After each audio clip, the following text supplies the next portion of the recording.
सकरुणा। श्रीभागवत प्रतिपद मणिवर भावांशभूषिता मूर्ते श्रीवल्लभाभिधान स्तनोतु निजदासस्य सौभाग्यं। निधाय हृदि गोपीशं गोवर्धनधर प्रभुं गुणगानं मुदा कुर्वे तस्याश्रयपरायणः। श्री गोवर्धन नाथ की, श्री आचार्य जी, श्री महाप्रभु जी की, श्री गोसाई जी परम दयाल की, श्याम सुंदर श्री यमुने महाराज जी की, श्री बाल कृष्ण लाल की।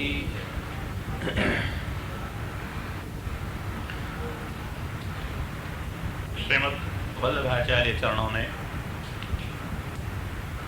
जीव की सरल और सफल जीवन यात्रा के लिए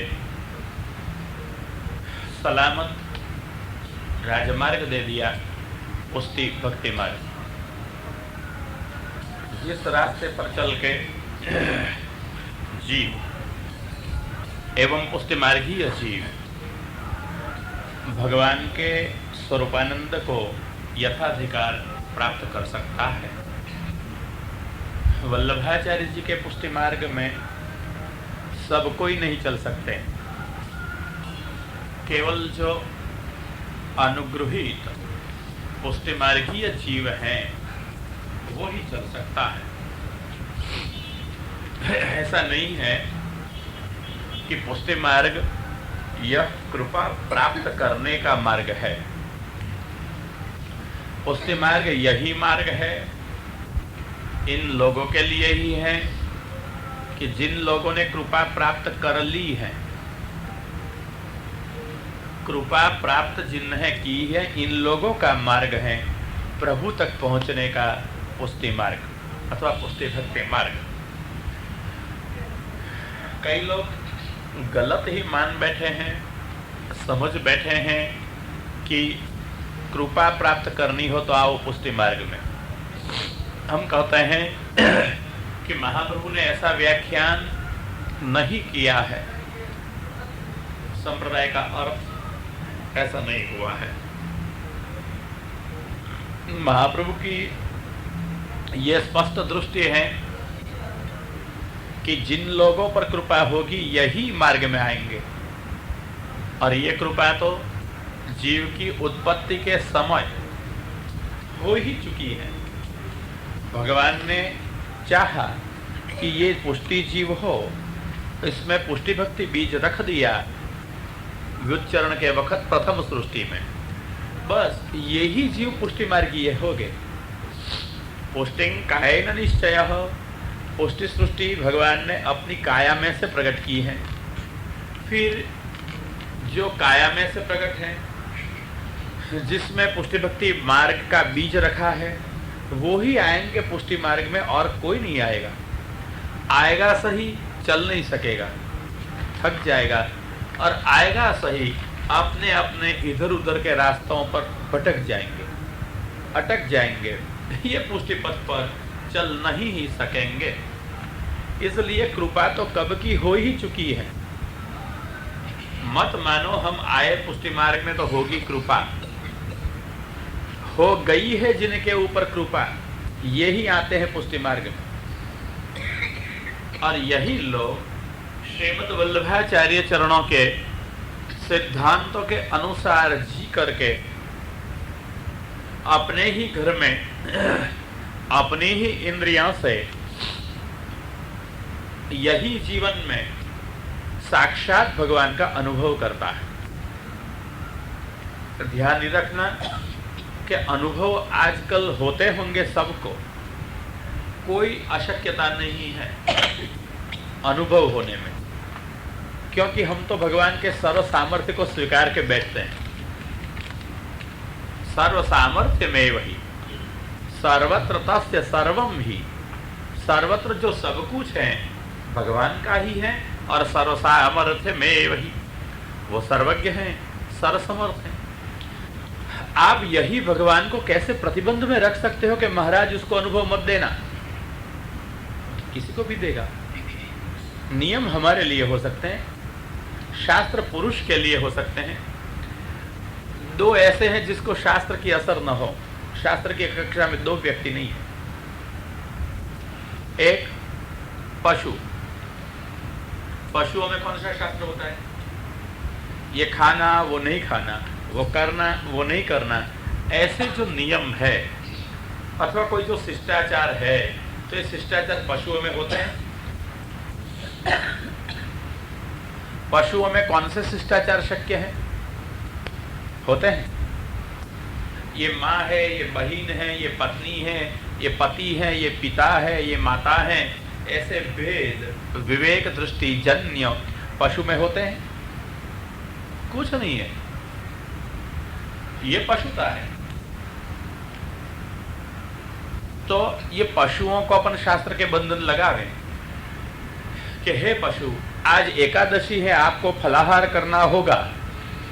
तो पशु को फलाहार करना होगा ना, एकादशी को खाना नहीं। वो कहेगा हम तो खाना ही ढूंढते हैं, जहां मिल जाएगा, जैसा मिल जाएगा हम खा लेंगे। एकादशी तुम्हारे लिए, हमारे लिए नहीं। कौन से नियम होते हैं पशु में? अच्छा, ये तुम्हारा घर है, ये मेरा घर है, ऐसी व्यवहार व्यवस्था भी पशुओं में होगी। ये तो जिसके घर में जो घुस गया, ताकत है तो बैठ गया। कोई कुत्ता की बौड़ और घुस गया तो क्या करेगा? कहां सिंह घुस गया और सिंह की गुफा में तो क्या करेगा? बस ये पशु क्रम है सब। जहां मानव व्यवहार का कोई विशिष्ट क्रम ही नहीं है, जहां विवेक बुद्धि युक्त व्यवहार नहीं है, वहां क्या दिखाई देगा? सारा पशुत्व। और इन पशुओं में मैं पूछता हूं, कौन से शास्त्र नियामक होंगे? हे पशु लोग, आप दान करो, आप पुण्य करो तो स्वर्ग में जाओगे। तो पशु दान पुण्य करेंगे ना? नहीं करेंगे। अच्छा, तो बेचारे स्वर्ग में भी नहीं जाएंगे ना? उनको, पशु को इतनी ही खबर है, पेट भरना। अपन को भी कितनी खबर है? मुख्यत्वे हमारी प्रवृत्तियां किस उद्देश्य से होती है? पेट भरना। किसी की प्रवृत्ति है? अच्छा, और हमारी? तो हम कौन है? ऐसे तो नहीं कहा जाए। खास करके आप देखना, सच कहता हूं, हम पुरुषों का समय कमाई में जाए और स्त्रियों का समय खाना बनाने में पूरा हो जाए, तो कमाता है खाने के लिए। सबकी जबरदस्त जो प्रवृत्ति चलती हो, अधिक से अधिक समय खा जाती हो, तो कौन सी प्रवृत्ति? ये खाना। मैंने बचपन से एक सूत्र याद रखा है कि हमारी प्रवृत्ति कैसी है? खाना, खाना और मर जाना। सुबह हुई फिर क्या करना? खाना। दोपहर में खाना, शाम को और रात को भी, और खाना खाना और अंत में बस मर जाना। बस ये खाना और मरना, यही सारी प्रवृत्तियों का केंद्र है। तो ये पशु जीवन है। आहार, निद्रा, भय, मैथुन, इनमें पुरुष और पशु, इनमें अंतर क्या रहता है? कुछ नहीं है। अब ये पुरुषों के लिए शास्त्र बनाए जाए पशुओं के लिए, तो पशु कौन से शास्त्र पढ़ेंगे? एक दफा बड़ी सभा बना दो और पशु को बिठा दो, भाई आप लोग को अगर सुखी होना हो, आप कल्याण चाहते हो, तो सुनो हमारे शास्त्र के नियम। रोज सुबह में उठ के भगवान का नाम दो। पशु कहेंगे भगवान का नाम बाद में देंगे, खाना पहला ढूंढ लेंगे। है कोई नियम? तो पशु शास्त्र से निम्न कोटि में है, नीची कोटि में है, इसलिए शास्त्र तक उनकी पहुंच नहीं। इसलिए पशु शास्त्र से नीचे हैं, शास्त्र कक्षा में नहीं आए। और प्रभु तक शास्त्र पहुंच नहीं सकते, प्रभु शास्त्र से पर है। समझ में आई बात? पशु शास्त्र तक पहुंच सकते नहीं है, नीचे रह गए। और शास्त्र प्रभु तक नहीं पहुंच सकता, शास्त्र नीचे रह गया, प्रभु ऊपर रह गया। तो प्रभु के लिए कौन से शास्त्र अब नियामक होंगे? कोई नहीं। प्रभु के लिए कोई शास्त्र नहीं है। अगर है तो एक छोटी सी कथा सुनाओ। आपने बार बार भागवत सुना होगा, ध्यान में नहीं आई होगी। मनु महाराज, इनके वहां स्वयंभू मनु, इनके वहां 3 कन्याएं हुई। कथा खबर है आपको? आकुति, देवहूति और प्रसूति। इनमें से प्रसूति दक्ष से ब्याही गई, आकुति रुचि ऋषि से ब्याही गई, और जो देवहूति हो कर्दम मुनि से ब्याही गई। ये इतनी कथा पता है ना? अब अनजानी कथा कहूं, जो आकुति और रुचि दोनों के ब्याह हुए, उनमें से एक लड़का हुआ और एक लड़की हुई। दक्षिणा और सुयज्ञ, इन दोनों का ब्याह हुआ और उसमें से 12 लड़के हुए तुषिता नामक देव। बस ये लड़की की कथा है कुछ पूछने जैसा? नहीं है। क्यों पूछेगी? कोई पूछेगा? आपको पूछना है? नहीं, कथा पूछने जैसी नहीं है। मैंने क्या कहा आपने सुना बराबर? मैं क्या बोला? मैंने कहा कि आकुति और रुचि दोनों के लग्न हुए, विवाह हुआ, उनके वहां एक लड़का और एक लड़की हुई, सुयज्ञ और दक्षिणा, और ये दोनों के लग्न हुए, उनके वहां 12 बेटे हुए तुषिता नामक देवा। है कुछ इसमें आश्चर्य जैसी कथा? कि सरल है? आपको हर्जा नहीं ना पूछे? मैं ना कहाँ बहन की आई? मैंने तो ऐसी कथा कही कि जो रुचि ऋषि से ब्याही गई वो मनु की ही कन्या आकुति थी, बराबर है, और उसके वहां एक लड़का हुआ और एक लड़की हुई। लड़का का नाम सुयज्ञ और लड़की का नाम दक्षिणा। ये दोनों के ब्याह हुए और उनके वहां जो संतान हुए उसका नाम है तुषिता नाम देव।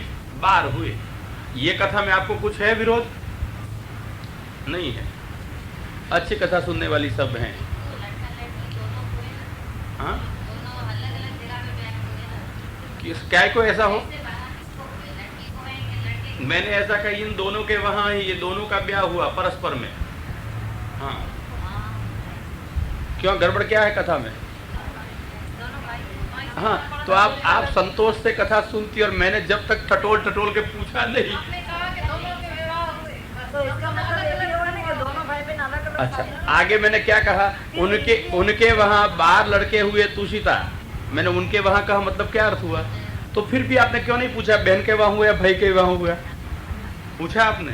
तो ये ब्याह किनके हुए? इसका नाम शास्त्र। भाई और बहन को पढ़ना दे। और ये मैं कथा और की नहीं कहता हूं, श्रीमद् भागवत की कह रहा हूं। कई दफा आपने सुन लिया होगा और पढ़ लिया होगा। आपको कोई इसमें पूछने जैसी बात लगी? लगी? अभी लगी? बार बार पूछने बाद कि क्या अनर्थ हो गया? आप समझो और सुनो। तो कौन सी कक्षा कही मैंने? कि पशु शास्त्र से नीची कक्षा में है। ये लोग शास्त्र सकते हैं। इसलिए जो ये उद्वाह हुआ, आकुति और रुचि के संतान हुए, इसमें सुयज्ञ है नारायण और दक्षिणा है लक्ष्मी। दोनों लक्ष्मी नारायण के अंश हैं। और ये दोनों लक्ष्मी और नारायण जहां पर भी हो सनातन पति पत्नी है। इसलिए इन दोनों ने लग्न किया। ऐसे तो कई प्रसंग में आपको दिखा सकता हूं शास्त्रों में से कई। वहां घबरा मत जाना ये भाई बहन क्या कर बैठे। यहां कौन है? सनातन पति पत्नी है, भाई बहन है। और इसलिए शास्त्र की गति उन तक है नहीं, शास्त्र से वो पर हैं। इसलिए शास्त्र के जो नियम होते हैं वो बीच वालों के लिए हैं। पशु के लिए भी शास्त्र नहीं है और प्रभु के लिए भी शास्त्र नहीं है। दोनों शास्त्र से बाहर हैं। समझ गए?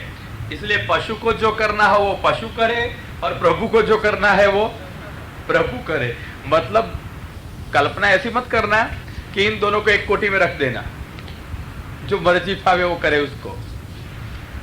क्षमा करना, विचार भी ऐसा मत करना, क्योंकि एक बेचारा शास्त्र तक पहुंचा नहीं, अत्यंत निम्न कोटि में है। और भगवान तो जिसके तक शास्त्र पहुंचे नहीं वह कोटि में, सर्वोत्तम कोटि में भगवान है। इसलिए कौन भगवान को रोक सकता है कि महाराज क्या करना क्या नहीं करना? समझ गए भगवान की बात? इतना स्वातंत्र है उसका। शास्त्र इससे नहीं पूछ सकते हैं कि क्यों ऐसा कर रहे हो। वो कहेंगे मैं जो करता हूं वो शास्त्रीय है। वो कहे, आप कहोगे कि महाराज आप भाई बहन के रूप में आए, भगवान कहते हम भाई बहन होते ही नहीं हैं। उपनिषद से मैंने कह रखा है कि लक्ष्मी कहां से उत्पन्न हुई। सवै नैवरे में तस्माद एकाकी नरमते सद्वितीयम ऐच्छत् स आत्मानं द्वेधान्यपातयत् पतिश्च पत्नी च भवताम्। भगवान ने ही अपने निज रूप से एक स्त्री रूप प्रकट किया। यही ब्रह्मानंदमय जो स्त्री रूप था वो ब्रह्मानंदमय ही है, और ये ब्रह्मानंदमय स्त्री रूप उसका ही नाम लक्ष्मी, और जो पुरुष रूप उसका नाम नारायण। तो ये सनातन संबंध हैं। इसलिए जहां पर भी होंगे लक्ष्मी और नारायण कौन से संबंध से होंगे? पत्नी और पति। वैकुंठ में है लक्ष्मी और नारायण, और अवतार लेकर के भूतल पर आए तब क्या हो जाएंगे? राम होकर के अगर जो भगवान आएंगे तो लक्ष्मी क्या बन जाएगी? सीता। अगर भगवान कृष्ण बन के आएंगे तो रुक्मिणी बन जाएगी। राधा और वस्तु है, वो रसात्मिका स्वरूप है, और रुक्मिणी बन जाएगी। लक्ष्मी राधा नहीं बन सकती है क्योंकि ब्रह्मानंद रूपा है। और लक्ष्मी के साथ जो भगवत रूप हैं वो पूर्णानंद भगवान है, और हमारे जो व्रज के भगवान है वो रसात्मक भगवान, रसपूर्ण भगवान है। और उसकी जो राधिका जी है वो रसरूपा राधिका जी है, रसात्मिका है। समझ गए? तो रसात्मिका स्वामिनी और रसात्मक भगवान, ये व्रज की कथा है। और आनंदमय भगवान और ब्रह्मानंद रूपा लक्ष्मी, वो अवतारों की कथा, अन्य स्वरूपों की वह कथा, अन्य लीलाओं की वह कथा। तो ये स्वरूप में भेद होते हैं, अनुभव के भेद से, बाकी स्वरूप तो एक ही रहे हैं। परंतु यहाँ जैसा जिस लीला के रूप में स्वरूप अभिव्यक्त करना हो, ऐसा ही स्वरूप इस लीला के लिए भगवान अभिव्यक्त कर देते हैं। यह है इसकी लीला की विशिष्टता। इसलिए भगवान मूल पति पत्नी रूप होने से यहाँ भाई और बहन का संबंध जो लोक दृष्टि से, शास्त्र दृष्टि से प्रस्थापित किया गया, वो भगवान तक पहुंच ही नहीं सका। क्योंकि सनातन पति पत्नी है, इसलिए भगवान में दोष नहीं है। कैसे हैं भगवान? निर्दोष हैं। और यही इसकी है लीला। यही लीला विहारी है शास्त्रों से पर। तो शास्त्र की मर्यादा किसके लिए आ गई? बीच में कौन रहे? मनुष्य।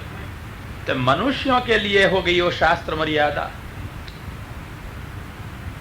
भगवान तो इस मनुष्य मर्यादा से पर, यद्यपि मनुष्य आकार ग्रहण करे तो भी हो ही जाएंगे। कितना भी प्रयत्न प्रभु करें मर्यादा में नहीं रहेंगे। अगर प्रभु पशु का रूप लेकर आवे तो भी ये पशु की मर्यादा नहीं रखेंगे। अगर ये मानव का रूप लेकर आवे, कितना भी प्रयत्न प्रभु करे तो मानव का मर्यादा में नहीं रहेंगे, तोड़ देंगे मर्यादा। तो मैं आपको नमूना दिखाऊं। प्रभु मछली के रूप में आवे तो मछली की मर्यादा रखते हैं।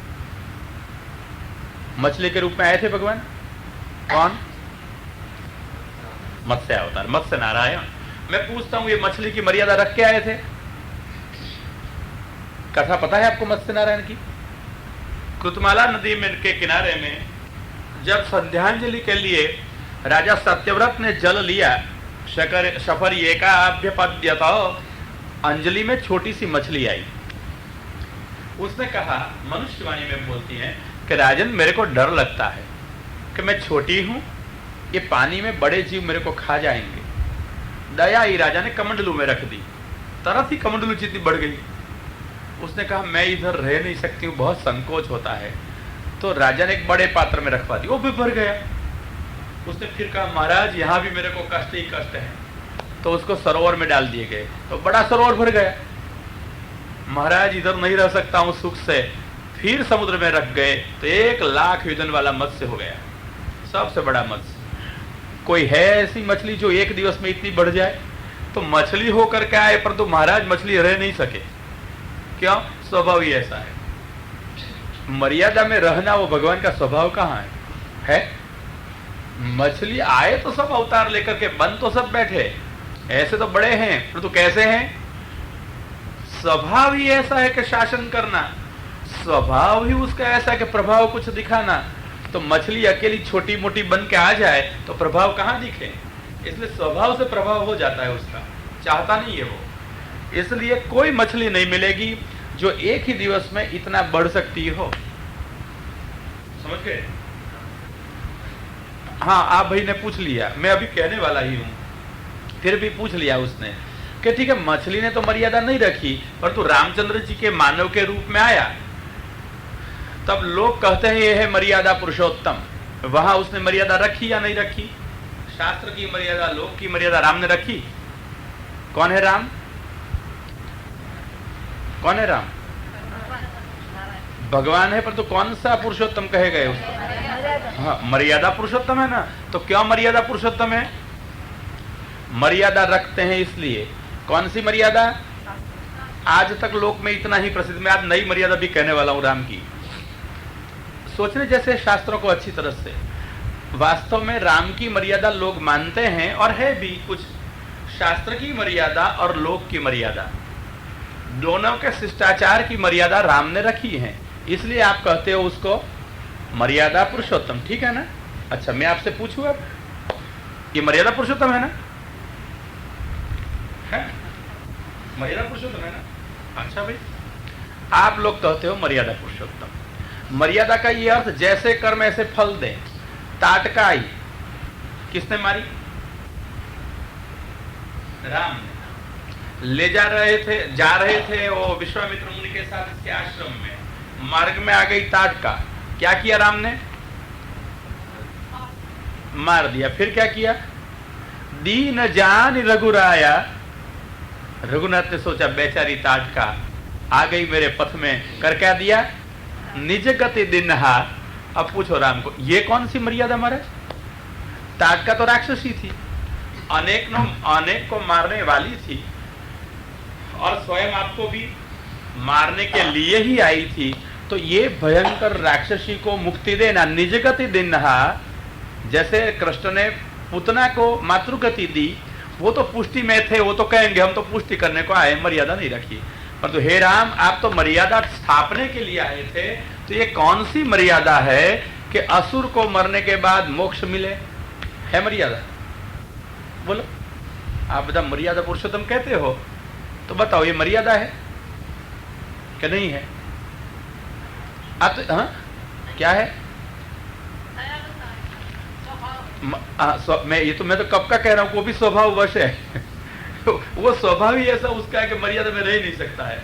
वो अपनी ऐश्वर्य वृत्ति भगवान प्रकट के बिना कहीं रहेगा नहीं। उसको छिपा छिपा के कितना भी रखो, वो छिप के नहीं रहेगा। वो कहेगा हम तो जो है वो है, हम ऐसे ही रहेंगे। आप दयालुता कहो कि कृपालुता कहो, कुछ भी कहो, मर्यादा है उसमें। आखिर में दया होना वो भी कृपा ही है। अब जब कृपा आ गई तब तो पुष्टि आती है, मर्यादा कहाँ गई? राम कहेंगे पूछने को क्या आता है, मर्यादा कृपा मेरे से दूर थोड़ी रहती है। जब चाहूं तब कृपा को हाथ में ले लेता हूं, मैं कृपा कर देता हूं। फिर भी हो तो मर्यादा पुरुषोत्तम हो, है या नहीं? अच्छा, फिर मर्यादा पुरुषोत्तम, ठीक है। और दिखाऊं आगे। वो पत्थर बन गई थी बाई, जानते हो? गौतम नारी शाप बस उपल देह धरि धीर, चरण कमल रज चाहती, करी कृपा रघुवीर। जो गुरु ने कहा, फिर क्या किया राम ने? क्या किया बोल? बेचारी चरण कमल रज की अपेक्षा कर रही है, महाराज रज दीजिए, गुरु ने कहा। फिर राम ने क्या किया? रज दी, स्पर्श कराया। मैं पूछता हूं, ये मर्यादा थी? बोलो, राम कौन थे? हाँ? अरे आखिर में क्षत्रिय आए थे अवतार लेकर, तो दशरथ कुमार थे। कौन थे? क्षत्रिय। और ये बाई कौन थी? ब्राह्मण। कैसे चरण स्पर्श कराया? हे राम, मर्यादा है ना वो भी। क्षत्रिय ब्राह्मण को चरण स्पर्श करावे, उसका नाम मर्यादा नहीं? अच्छा, राम जी तो मर्यादा में है, आप तो सब कहते हैं मर्यादा में थे, नहीं है अभी मर्यादा में, तो बाहर निकालो, मैं क्या करूं? तो आज से आप लोग कहना राम पुष्टि में है, मेरे को कोई हथियार नहीं। इससे आगे बताओ, आप कहते हो तो स्वभाव है, क्या करे, किए बिना नहीं रहेगा उसके, उससे कौन पकड़ रखेगा उसको? इसका नाम भगवान है। कृपालुता कहाँ छोड़ के आएगा? अगर कृपालुता छोड़ दी तो भगवान कहाँ रहेगा? पकड़ो, आप पकड़ सकते हो तो मर्यादा पुरुषोत्तम बना के बैठा दिया उसको, और वो बन भी गया कि मैं मर्यादा पुरुषोत्तम हूं, परंतु पुष्टि स्वभाव में है तो कहां जाएगी? इसलिए तुलसी जी ने जब कहा राम का अवतार हुआ, तब क्या बोलते हैं? भय प्रगट कृपाला। मर्यादा वाला नहीं कहते हैं, पुष्टि वाला कहा। तुलसी जी जैसे चुस्त मर्यादा के सेवक, वो कहते हैं भय प्रगट कृपाला दीन दयाला कौशल्या हितकारी हर्षेता महातारी मुनि मनहारी अद्भुत रूप विहारी। कौन प्रकट हुए हैं? कृपाला। तो कृपालु ये मर्यादा ना, ये पुष्टि है। मैं क्या करूं? अब तो आप लोग कहते थे को मर्यादा में है, तो मेरे को साबित करना पड़ा कि उसका स्वभाव उसको मर्यादा में कहां तक रखेगा, कौन सी मर्यादा रखने देगा। अच्छा, आगे गिनाओ। भगवान के पीछे पड़ जाना अच्छा नहीं है, फिर भी खो तो दिखाओ कि महाराज नहीं रह सकते पुष्टि किए बिना। आगे दिखाओ कौन कौन सी मर्यादा रखी है। अच्छा, और द्वंद्व युद्ध में वाली को मार दिया, आपने मेरे को कहा था, राम ने मार दिया, छिपा के मार दिया। कौन सी मर्यादा थी? द्वंद्व युद्ध चल रहा था, दो लड़ रहे थे, तीसरा क्यों वच में आ गया? कि आपने मेरे को कहा था गोपी विनय की कह दिया अलुब्ध धर्मा मृग कपेन्द्रम विव्यधे लुब्ध धर्मा।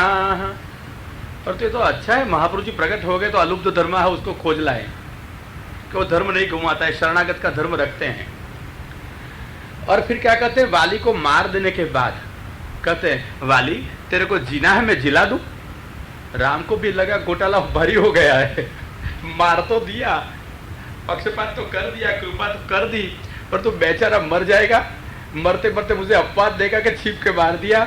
इसलिए राम ने हाथ फिराते माथे के पास बैठ के, सर के पास कहा, क्या कहा? हाँ, वाह, को माथे पे हाथ धर दिया, मांगा नहीं था। वाली ने नहीं कहा था रखो, तो कृपा से पिघल गया और रख दिया। शीशे पर ठेव निज पानी, शर्त नहीं की थी कोई कि मैं हाथ रखूं तो अब क्या करना। ठेवत निज पानी, रख दिया, कृपा से रख दिया, कोई कारण नहीं था, रख ही दिया बस। हाँ, फिर ये कौन सी मर्यादा थी? मारने के बाद मरने को बेचारा आया, तब कहता है अचल राख हूं, मैं तेरे को अचल कर देता हूं। कैसा वो मरते हैं ऐसी दशा में अचल कर देगा कि घाव रुझा देगा? मरने की तैयारी में जीवा देगा, परंतु जो बाण बैठ गया शरीर में उसका क्या होगा? चुपता रहेगा ना? नहीं, सारी मिटा देगा वेदनाओं को। क्या कह रहे हैं? मतलब ये मर्यादा है पुष्टि। मरने वालों को, वही डॉक्टर थे राम के पाटापिंडी करने वाले थे उसकी, मतलब कि पाटापिंडी करते, तो क्षत्रिय का धंधा छोड़ के डॉक्टर का धंधा शुरू कर देते, तो भी कौन सी मर्यादा थी उसमें? भगवान क्षमा करना, आपके पीछे तो आज लग गया हूं, परंतु मैं पुष्टि दिखाता हूं, आपकी मर्यादा तो नहीं कहता हूं मैं। फिर मर्यादा है साबित भी कर दूंगा। क्या है वो? अब देखो, ये सारी आपने क्या देखी राम में? स्वभाव है, कहां छोड़ के आएंगे। इसलिए स्वभाव से ही भगवान राम ने ये सारी की सारी पुष्टि कर दी है, कर दी ना। अब आपको ऐसा लगा ये सब पुष्टि की है? ये सारी की सारी मर्यादा है, जितनी आप पुष्टि कही हो सारी मर्यादा हो जाएगी, नहीं होती है। कौन कौन सी पुष्टि की नहीं आपने पहले से? ताटका को मारी, वहां से गिना ना। अच्छा, उसको कौन सी गति दी? निज गति दिन नहा, अपनी गति दी। मर्यादा है या पुष्टि? आपने सबने कहा पुष्टि। मैं कहता हूं मरते वक्त भगवान का दर्शन करे, शास्त्र कहते उसको अंतिम गति, अंतिम मति या गति मिल जाए। गीता में कहा है यो यो याम याम तनुम भक्त श्रद्धया अर्चितुम इच्छति तस्य तस्य अचलाम श्रद्धाम ताम एव विदधाम्यहम। और त्यजन्त्यन्ते यम यम वापि स्मरन् भावम त्यजन्त्यन्ते कलेवरम। जिस रूप से, जिस श्रद्धा से अर्चन करे ना इच्छे रूप में खड़ा करता हूँ एक। और दूसरी बात, अंत काल में जिस भाव को स्मरते हुए शरीर छोड़े इस भाव को वो प्राप्त होता है। तो ताटका ने मरते वक्त किसको देखा? राम जी को। कौन सी गति मिलनी चाहिए? राम की। तो निज गति दिन, हाँ आप भी कहिए, अब मर्यादा रखिए, अब पुष्टि की है। क्या किया? शास्त्र के अनुसार चले या शास्त्र को तोड़फोड़ करके चले? क्या किया? इसलिए मर्यादा हुई या पुष्टि? अब आप लोग जानो क्या होता है, वो सब उसका स्वभाव ही ऐसा है, आपको निकलना कठिन होगा। अब दूसरे कौन सी बात सोची थी? बोलो राम की ही। हाँ, अहल्या की। मैं कहता हूं अहल्या को चरण स्पर्श कराया, इसमें राम ने कौन सा गुनाह किया? क्यों कराया? हाँ? अरे वो चाहे नहीं चाहे फिर भी राम नहीं करा सकते हैं, क्योंकि आखिर में स्त्री पुरुष भेद है। और दूसरा भेद, इनमें भी पर स्त्री पर पुरुष का भेद है। लो, नहीं करा सकते हैं राम, मर्यादा रखनी हो तो। और दूसरा, क्षत्रिय और ब्राह्मण ये भेद थे, क्यों कराते थे? हाँ, धन्यवाद है। तो गुरु बोलते हैं और कहते हैं करो कृपा रघुवीरा, ऐसा कहा ना महाराज, करो ये। और गुरु का आज्ञा का पालन करना वो मर्यादा है या पुष्टि है? तो क्या किया राम ने? बोलो, आप सब कहते हो पुष्टि पुष्टि राम करते, मैं पूछता हूँ मर्यादा करते या पुष्टि करते हैं? अच्छा, मर्यादा की। अब कौन सी पुष्टि गिनी थी अपने? वाली को जिलाना। ये क्या है? तो ब्रह्म स्वरूप में राम ब्रह्म है, राम भगवान है। भगवान में कौन सी शक्ति नहीं है? जिलाने की नहीं है। तो भगवान अपनी शक्ति की मर्यादा में रहे या उल्लंघन कर दिया? तो बोलो मर्यादा है या पुष्टि है? राम किस में रहे? मर्यादा में। अच्छा, मर्यादा में रहे। फिर से देखो, किसको मारी सबसे पहले? ताड़का को। अच्छा, ताड़का को मार दी और कौन सी गति दी? निज गति दिन्हा। जो शास्त्र के वाक्य हैं, मरने से अंत में जहां मन हो वह गति मिले। परंतु मरने के समय अंत में मन भगवान में कब रहे? जब सारा जीवन प्रभु भजन में बिताया हो तब। और ये राक्षसी ने प्रभु भजन में दिवस बिताए थे अपने जीवन के। हाँ, देखते हैं अभी हो जाते या नहीं। वो कहती है कि प्रभु को एक बार देखने से सारे दोष नष्ट हो जाते। दलील तो बहुत सुंदर की, पर तू सोचे बिना कर दी। धन्यवाद है की, इसके लिए बहुत धन्यवाद है। सोच तो आपकी रीत से किया, मेरी रीत से बताऊं। प्रभु को देखते ही दोष नष्ट होता है, हो जाते हैं बहन, आपकी बात बराबर है। हाँ, तो क्या होना चाहिए? ताड़का जब मारने को आई, इसी वक्त राम को देखे होंगे या नहीं? कि मरते वक्त ही देखे होंगे? समझ गई? अब जब आई तब राम को देखे, दोष नष्ट हो गए, फिर मारने की बुद्धि क्यों हुई? पगे लगना था, प्रणाम करना था। समझ गए जवाब आप? ऐसी दलील करनी चाहिए। बहुत धन्यवाद है। पर तू जवाब समझ गई ना, कैसे खोज निकालना चाहिए। आई तो खरी ताटका, राम भगवान के दर्शन से बुद्धि बदल जाती है, दोष चले जाते हैं। तो मैं छोटी सी बात कहता हूँ, आई और तुरंत परिवर्तन क्यों नहीं हो गया? दवा पिए, थोड़ी असर हो, देर लगे, बाद में असर होती होगी भगवान के गुणों की। ऐसा है कि तुरंत असर होती होगी? अच्छा, दलील पूरी हो गई। इसलिए क्या हुआ भगवान के दर्शन से भी? अगर ऐसा होता तो कंस ने दर्शन किया था, पुतना ने भी कृष्ण के दर्शन किए थे। ये तो कृष्ण ने पुतना के सामने आंख बंद कर दी थी, पुतना ने थोड़ी आंख बंद कर दी थी कृष्ण के सामने। ये तो ढूंढती आ गई थी, कहां बुद्धि बदल दी भगवान ने किसी की? ऐसे कुछ असर नहीं करते भगवान, चाहे तभी असर करते हैं, बाकी तो कुछ असर नहीं होने देंगे। भगवान होते हुए भी वो चतुर है बहुत। उसको असर करनी होगी तो सामर्थ्य प्रकट करेंगे, न करनी होगी तो सब छिपा के बैठ जाएंगे, देखते ही रहो उसको। हाँ, नहीं तो कई परिवर्तन हो जाती इतिहास की कथाओं में। नहीं करेंगे ऐसा। इसलिए मरते वक्त भगवान में बुद्धि रहे ऐसा निश्चित है। हाँ, बुद्धि रहे तो गति मिल जाएगी, निश्चित है, परंतु बुद्धि रहे ऐसा निश्चित है। सुखदेव जी भागवत में कहते हैं, जन्म लाभ पर पुंसाम अंते नारायण स्मृति। अंते प्रभु याद आवे, वो जन्म लाभ परम जन्म लाभ है, परंतु कब? सारी जीवन तक स्वधर्म निष्ठा करे तब। एवं सांख्य योगाभ्याम स्वधर्म परिनिष्ठया जन्म लाभ पर पुंसाम अंते नारायण स्मृति। स्वधर्म का दृढ़ आचार जीवन भर यथार्थ रूप से किया हो तो अंत में नारायण स्मृति और गति हो जाए, ये जन्म लाभ परम है। तो पूतना ने सारा जीवन किसमें बिताया था और वो टाटका ने किसमें बिताया था? भगवान का भजन करने में।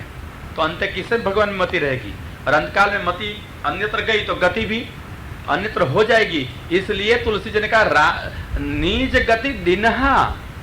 ताड़का ने ध्यान रखकर नहीं पाई थी, राम ने दी, और जब राम देते हैं तब क्या हो गया? अब अरे रे, अब पछे राम फिर पुष्टि में आ गए। होने दो, देखो कैसी कथा उनकी चलती है। अब देखो कौन सा प्रसंग सोचे थे? दूसरा अहल्या के। पहले आपने पुष्टि कही थी, फिर मर्यादा कही। अब देखो क्या होता है, गुरु की आज्ञा से क्या कराया? चरण स्पर्श कराया। पत्थर को अहल्या बनाई नहीं, अंदर अहल्या थी ही, उसको जागृत कर दी, जीवन कर दी।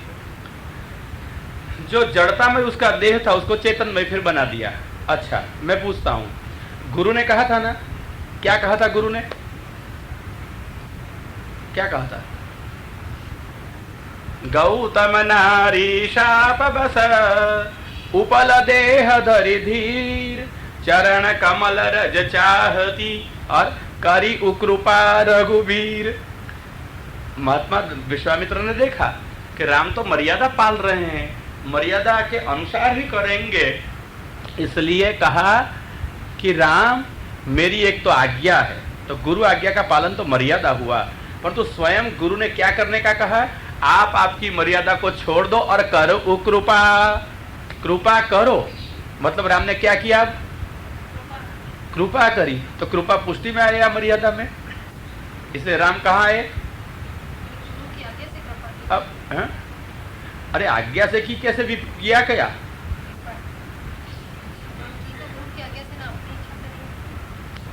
आज्ञा का जब पालन करते हो तब क्या होता है? इच्छा रहित करते हो या इच्छा सहित करते हो? अच्छा, जो इच्छा रहित आज्ञा का पालन है तो सेवा नहीं है, इच्छा सहित आज्ञा का पालन है तो सेवा है। तो राम कैसे लगते हैं आपको? इच्छा रहित करे ऐसे कि इच्छा सहित करे ऐसे? गुरु आज्ञा पाले ऐसे है कि हमारे जैसे सबके? निष्ठा होगी तो इच्छा होगी ही। अच्छा, तो गुरु में राम की निष्ठा नहीं थी, ऐसा कहना है?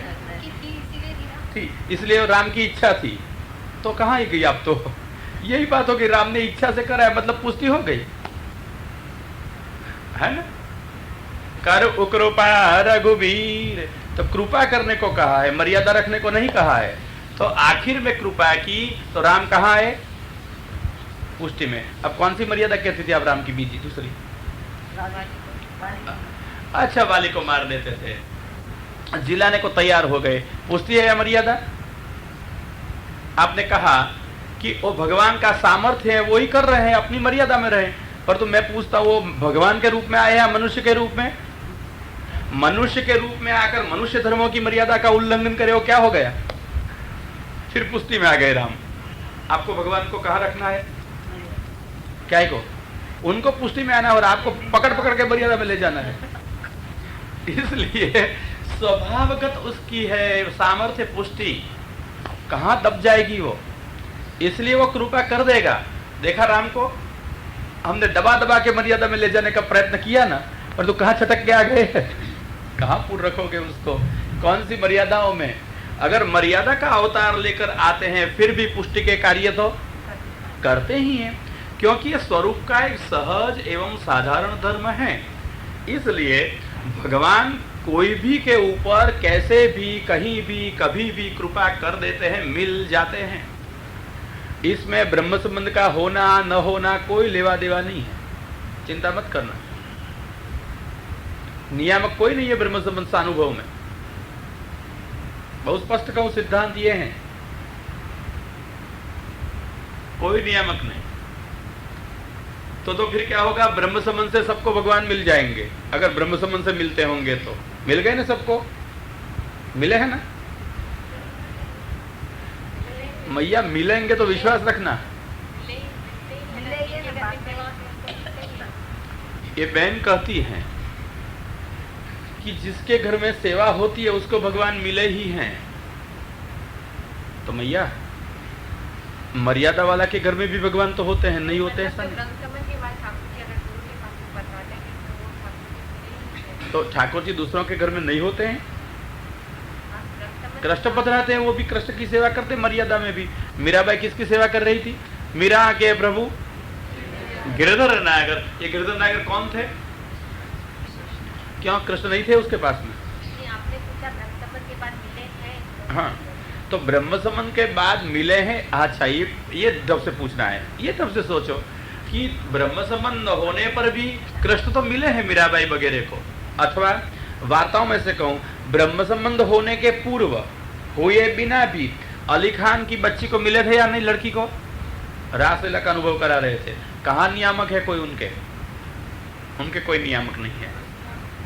रस खान को ब्रह्म संबंध के पूर्व में दर्शन दे दिए थे, यही गोवर्धन नाथ ने। नियामक नहीं है वहां ब्रह्म संबंध प्रभु की प्राप्ति में। अच्छा,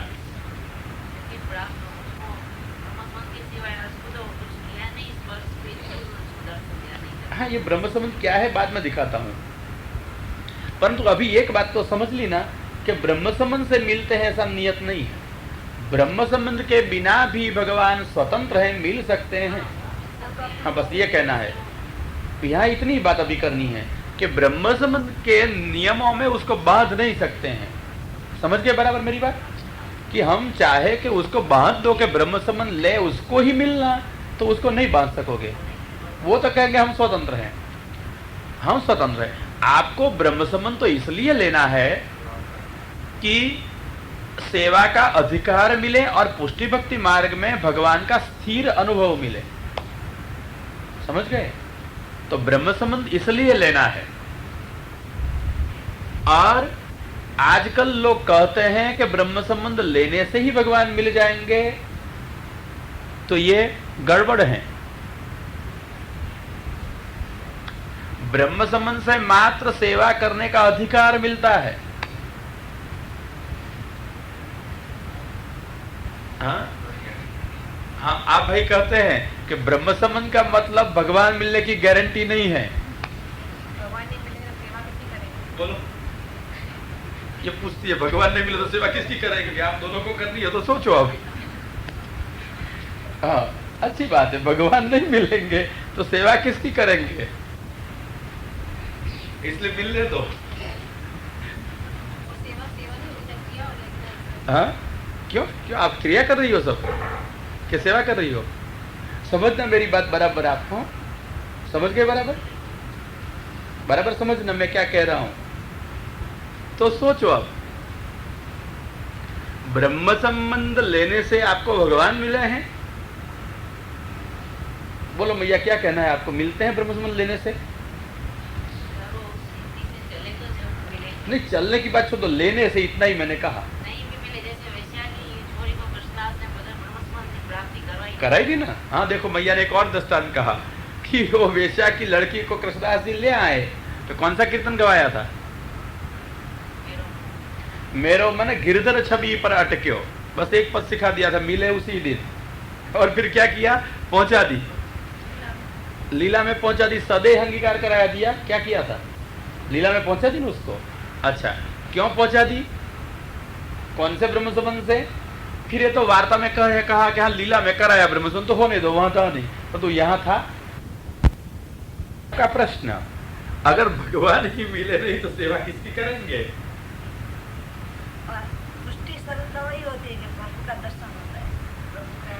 अच्छा, ये मैंने कही थी वही बात मेरे सामने बराबर जकड़ के धर दी कि पुष्टि तहां शुरू होती है जब भगवान के दर्शन हो जाते हैं, वहां से पुष्टि शुरू हो जाती है। धन्यवाद, बहुत सुंदर। अब ये दोनों के प्रश्न को समझ गई ना सब? ये क्या कह रही है कि ब्रह्म संबंध हमने जब से लिया, घर में ठाकुर जी पधारे, मिल तो गए हैं, फिर नहीं मिले क्यों? बराबर है ना? अब वो कहती है बहन कि भगवान के दर्शन हो तब से ही पुष्टि शुरू होती है, इससे पहले नहीं। कल मैंने वो स्थापित किया था तो उसने मेरे सामने लगा दिया। बराबर है? कथा सुनो तो ऐसे ही सुनो। धन्यवाद है, मैं तो कहता हूं ऐसे ही सुनो। जब ऐसे नहीं सुनोगे तब तक सिद्धांत मगज में स्पष्ट नहीं होंगे। इसलिए मात्र कहने सुनने की बात मत रखो, परंतु बराबर संघर्ष करना चाहिए शास्त्र समझने में तो। और इसको ही शास्त्र पढ़ाया जाना चाहिए। एक गुरु जी थे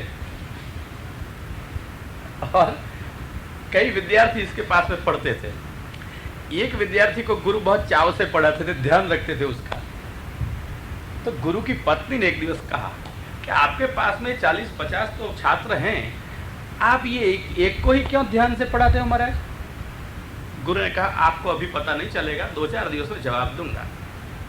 और गुरु महाराज एक दिवस 3-4 दिवस के बाद पत्नी को दोपहर में कहे, आज मेरे को ठीक नहीं है, मैं सो जाता हूँ। जो विद्यार्थी आवे उसको कहना कि आज भट्ट जी को ठीक नहीं है, पंडित जी को नहीं पढ़ाएंगे। क्यों? कारण पूछे तो कहना, नहीं तो मत कहना। इतना ही कहना, भट्ट से कट्याम सरटा प्रविष्ट। ये पंडित जी की कमर में कछुआ बैठ गया है, काचिंडा बैठ गया है, इसलिए अस्वस्थ हो गए, सो गए। पढ़ने का समय हुआ, एक के बाद एक छात्र आने लगे। पहला विद्यार्थी आया, पूछा भैया गुरुजी कहाँ हैं? भैया ठीक नहीं, सो गए। अच्छा सोने दो। विद्यार्थी वापस लौट गया। दूसरा आया, मैया गुरुजी सो गए हैं, क्या हुआ है? ठीक नहीं है। अच्छा ठीक है, तो श्रम मत कराएंगे, आज चले जाएंगे। वो भी गया। एक प्रश्न आगे पूछता गया। तीसरा आया, उसने पूछा गुरुजी कहाँ है? उत्तर दिया पत्नी ने, ठीक नहीं है, क्या हुआ है? सो गए हैं। क्यों? ऐसा हुआ है न, भट्ट से कट्याम सरट प्रविष्ट, कमर में काचिंडा बैठ गया है ना। अरे बहुत खराब हुआ, डॉक्टर को बुलाऊं? नहीं भैया अभी ठीक है, सोए हैं। वो चला गया। एक के बाद एक गए। इतने में वो लड़का आया जिसको पढ़ाते थे, ठीक चाव से पढ़ाते थे। वो आया, उसने पूछा मैया गुरुजी कहाँ है? सो गए। क्यों? ठीक नहीं है, क्या हुआ है? भट्ट से कट्याम सरट प्रविष्ट, पढ़ा हुआ वाक्य उसने उसको सुनाया कि उसकी कमर में काचिंडा बैठ गया है। लड़का ने सुनते ही कहा, मैया रंध्रा भावे कथम से आप? समझ गई आप जवाब उसका कि मैया एक कमर में कोई छिद्र तो है नहीं, काचिंडा कैसे अंदर घुस गया? भट्ट जी खड़े हो गए। देख समझ पड़ी मैं क्यों पढ़ाता हूं इसको। ये पढ़ने वाले सुनने वाले ऐसे चाहिए कि हाँ जी हाँ नहीं करे, भट्ट से कट्याम सरट प्रविष्ट कथम कहने वाले चाहिए। हाँ भाई, हमने ही कल कहा है, क्या कहा था कि जहां भगवान का दर्शन हो वहां से ही पुष्टि शुरू होती है। तो उसने मेरे सामने रख दिया कि अगर दर्शन नहीं हो तो पुष्टि शुरू नहीं होती है। और उसने रख दिया कि भगवान मिले नहीं तो सेवा करे किसकी? इसलिए ब्रह्म संबंध से अगर सेवा अधिकार दिया, परंतु सेव्य नहीं मिले तो किसकी सेवा करेंगे? और दूसरी बात मैं दोनों की ओर से कह दूं, घर में विराजे हो भगवान, विराजे या नहीं, मिले हैं या नहीं मिले हैं, तो फिर हम क्यों कहते हैं ऐसा कि ब्रह्म संबंध से भगवान मिले? ऐसा निश्चित नहीं है। ठीक है ना? अब मेरे सामने उन लोग ने खड़ा कर दिया तो मैंने ज्यादा करके उसको बढ़ा करके दिया। चिंता मत करो, 2 नहीं 3रा भी लगा दो साथ में। अब भाई मदद करोगे? क्या करना है? उन लोग को बोलो भाई, जवाब देंगे कुछ?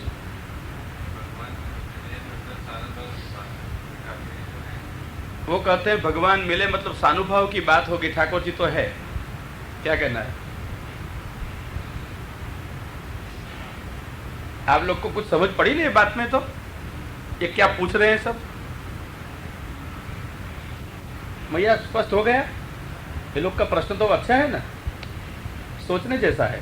हाँ, अब कहो। ब्रह्म संबंध के बिना भी मिले, और मैंने तो कह दिया ब्रह्म संबंध से नहीं भी मिले, और ये लोग ने सामने इतने पूर्व पक्ष खड़े कर दिए हैं।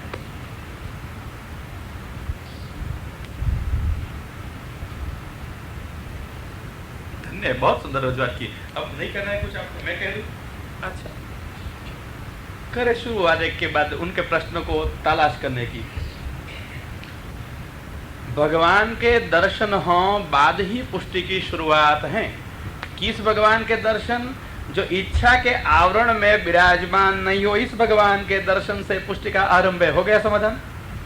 ये तो सिखाया था मैंने कि भगवान हमारे घर में ही है, पुरुषोत्तम ही है, परंतु निज इच्छा के आवरण में विराजमान है। इसलिए ये आवरण जब हटा ले तब हो गई पुष्टि की आपकी शुरुआत, दर्शनों से सेवा की शुरुआत। समाधान आपका हो गया कि कुछ रहा उसमें? हो गई नहीं हुई संतोष आपकी? अच्छा, ब्रह्म संबंध से सेवा करने के लिए आपने घर में ठाकुर जी पधराए, परंतु ये ठाकुर जी साक्षात स्वरूप ही हैं, परंतु बच्चे की तरह अभी बोलते नहीं, मांगते नहीं। क्यों? हलते नहीं, चलते नहीं अपने आप। क्यों? सब करने होने पर ये हमको दिखाई नहीं देता है, इच्छा के आवरण में विराजमान है। अब जब वो इच्छा का आवरण हटा लें कृपा से अपनी, इसी वक्त वो अपने मूल रूप में दर्शन देंगे। आई समझ में? तो मूल रूप में जब से दर्शन देंगे तब ही आपकी ये पुष्टि सेवा का क्रम शुरू हो गया, फलात्मिका सेवा। तो मैंने जो कहा था कि भगवान के दर्शनों से पुष्टि का आरंभ होता है, तो दोनों अर्थ में मेरे वाक्य सच्चे हैं। कैसे अर्थ में? कि फलरूपा सेवा भी आवरण रहित दर्शन हो तब शुरू होता है, और जो ठाकुर जी आपने आवरण सहित पधराए वहां भी दर्शन होते हैं, बाद में ही सेवा शुरू होती है, पधारने के बाद। इसलिए मेरा वाक्य अक्षुण्ण है ना? अब समाधान हो गया? अच्छा, अब आपकी बात। ब्रह्म संबंध मात्र से भगवान मिलते हैं ऐसा तय नहीं मैंने कहा। कई लोग ब्रह्म संबंध लेते हैं, सब सेवा करते हैं,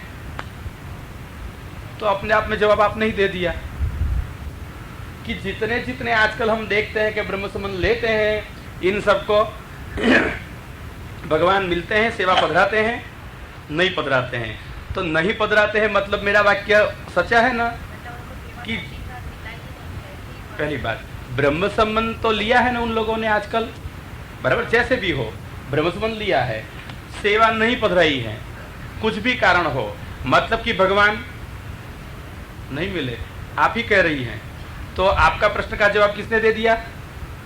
आपने ही।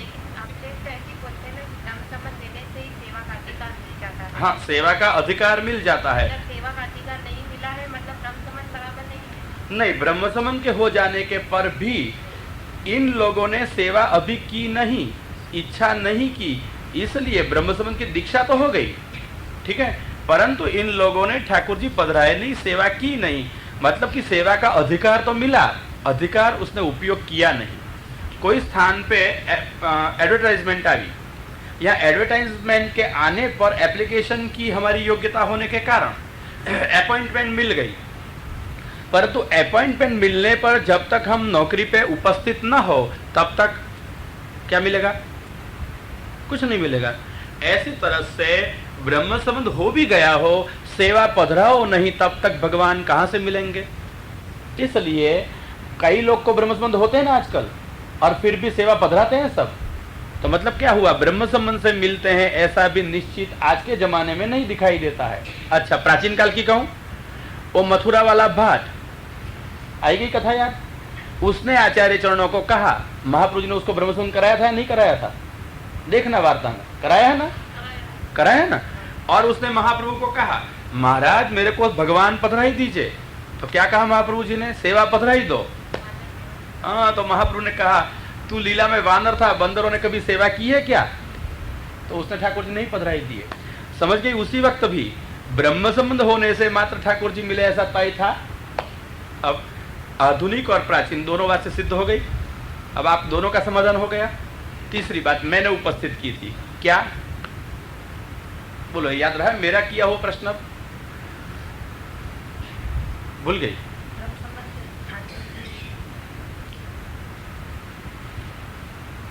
क्या कहा था मैंने तीसरे प्रश्न में? नहीं, सचमुच आप दोनों ने सुंदर प्रश्न किया था मेरे सामने, पर ये महाप्रभु जी दयालु है तो हमारी रख लेते हैं सब। हाँ, क्या पूछा था मैंने? वो तो लीला में जीव थी नहीं, तो नहीं लिया वो भी उनकी प्राप्ति हो गई। हाँ, आजकल तो सबको लेना चाहिए। मैं नहीं लेना चाहिए ऐसा नहीं कहना मांगता आप हूँ। सेवा की बात कर रहे हो। हाँ हाँ, ये मैं कह रहा हूँ। मैं क्या कह रहा हूँ, इधर सिद्धांत की दृष्टि में कौन सी स्थिति और दिखा रहा हूँ। नहीं लेना चाहिए इसमें आता ही नहीं है। भगवान ब्रह्म संबंध के बगैर अनुभव दे सकते हैं, उसका सामर्थ्य है। और ब्रह्म संबंध लेने पर भी सबको भगवान मिल जाता है ऐसा नियम नहीं है। ये दो कहना चाहता हूँ। ब्रह्म संबंध से सेवा का अधिकार मिलता है, इसलिए जिन लोगों को वल्लभाचार्य जी के मत के अनुसार भगवान की सेवा करके भगवान का जीवन में निश्चित रूप से अनुभव करना हो, इन लोगों के लिए ब्रह्म संबंध लेना अनिवार्य है। जरूरत ही नहीं, क्या है? अनिवार्य है। अब है कोई प्रश्न इसमें?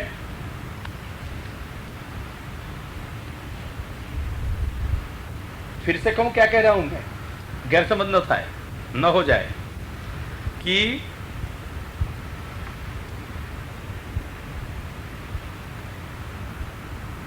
भगवान ब्रह्म संबंध रहित भी अनुभव देने में समर्थ हैं, और ब्रह्म संबंध लिए हुए जीव को भी भगवान मिल जाए ऐसा कोई नियम नहीं बना सकते हैं, क्योंकि ब्रह्म संबंध फिर नियामक नहीं होता है भगवान के लिए। ब्रह्म संबंध है जीवों को सेवा का अधिकार देने की एक दीक्षा। इसलिए जिन लोगों को वल्लभाचार्य जी के पुष्टि भक्ति मार्ग में रहकर अपने दास धर्म से भगवान श्री कृष्ण की व्रजाधीप की सेवा करके भगवान को फल रूप में प्राप्त करना हो, भगवान का स्वरूपानंद अनुभव करना हो, इन लोगों के लिए ब्रह्म संबंध नामक दीक्षा लेनी अनिवार्य है। हो गया? इसमें मुख्य दिखाया कि सेवा करके ही ठाकुर को प्राप्त करना है। हाँ, अगर सेवा जैसे आप कह रहे हैं कि नहीं मिलती है, या जैसे उसको आना था उसको सेवा नहीं मिली, मुख्य इसमें सेवा ही दिखाई, तो फिर वो किस प्रकार की सेवा करके ठाकुर जी को प्राप्त करते हैं? अच्छा, जहां तक मैं प्रश्न को समझा हूं तो ब्रह्म संबंध सेवा का अधिकार है, तो ब्रह्म संबंध लेने के बाद भी कई लोग को सेवा नहीं मिली है, ठीक है ना? तो ये ब्रह्म संबंध से कौन सा अधिकार इन लोग को मिला, ये कहना है ना? नहीं, ऐसे तो ही वो सेवा नहीं कैसे सेवा करता हाँ? सेवा वो नहीं करता है। ब्रह्म संबंध लेने के बाद भी वो सेवा नहीं करता। अभी जैसे किसी को ऑफिस में अपॉइंटमेंट लेटर मिल जाता है, हाँ, हाँ। लेकिन वो कार्य में आता ही नहीं है, अच्छा, तो उसको तो मतलब जैसे लिया या नहीं लिया एक ही जैसा हो जाता हाँ, है। सुंदर, बराबर है। लेकिन उसका ब्रह्म संबंध हो चुका है, और जैसे आपने कहा कि मानना था वो लीला में, लेकिन फिर भी उसको ठाकुर जी तो मिले ही ब्रह्म संबंध के द्वारा। हाँ, बहुत सुंदर। तो उसका कहना है कि लिए, हाँ, बहुत सुंदर। सेवा नहीं करी, हाँ, समझ गए। बहुत सुंदर ये प्रश्न भी है, सोचने जैसा। हाँ, कि उसने समझपूर्वक पूछा है। वो कहे कि उसने यद्यपि ब्रह्म संबंध लिया, सेवा महाप्रभु ने नहीं पधराई दी, परंतु फिर लीला में गया तो भगवान मिले या नहीं मिले? वो भट्ट वाली वार्ता में बोलो, प्रश्न तो बहुत सुंदर सूक्ष्मता से किया है। मिले होंगे नहीं? मिले हो। अच्छा, तो ब्रह्म संबंध लेने के बाद सेवा किए बिना भी भगवान मिल सकते हैं, ये उसका प्रतिपादन हो गया। उसकी बात बराबर में समझ गया। ये कहना है ना? हाँ, इसलिए क्यों हम अनिवार्य है ब्रह्म संबंध लेकर के सेवा करना ऐसा कहते हैं, ये प्रश्न का मूल हो गया। इसलिए हमारा मूल काटने का प्रयत्न किया। बहुत अच्छी बात है, धन्यवाद। हाँ, ऐसे ही पूछना चाहिए कि जिसे लगे कि कुछ सोचते हो और सुनते हो। बहुत सुंदर। अच्छा, तो अब उसको ब्रह्म संबंध भी हुआ, सेवा भी नहीं की, और क्या मिल गया?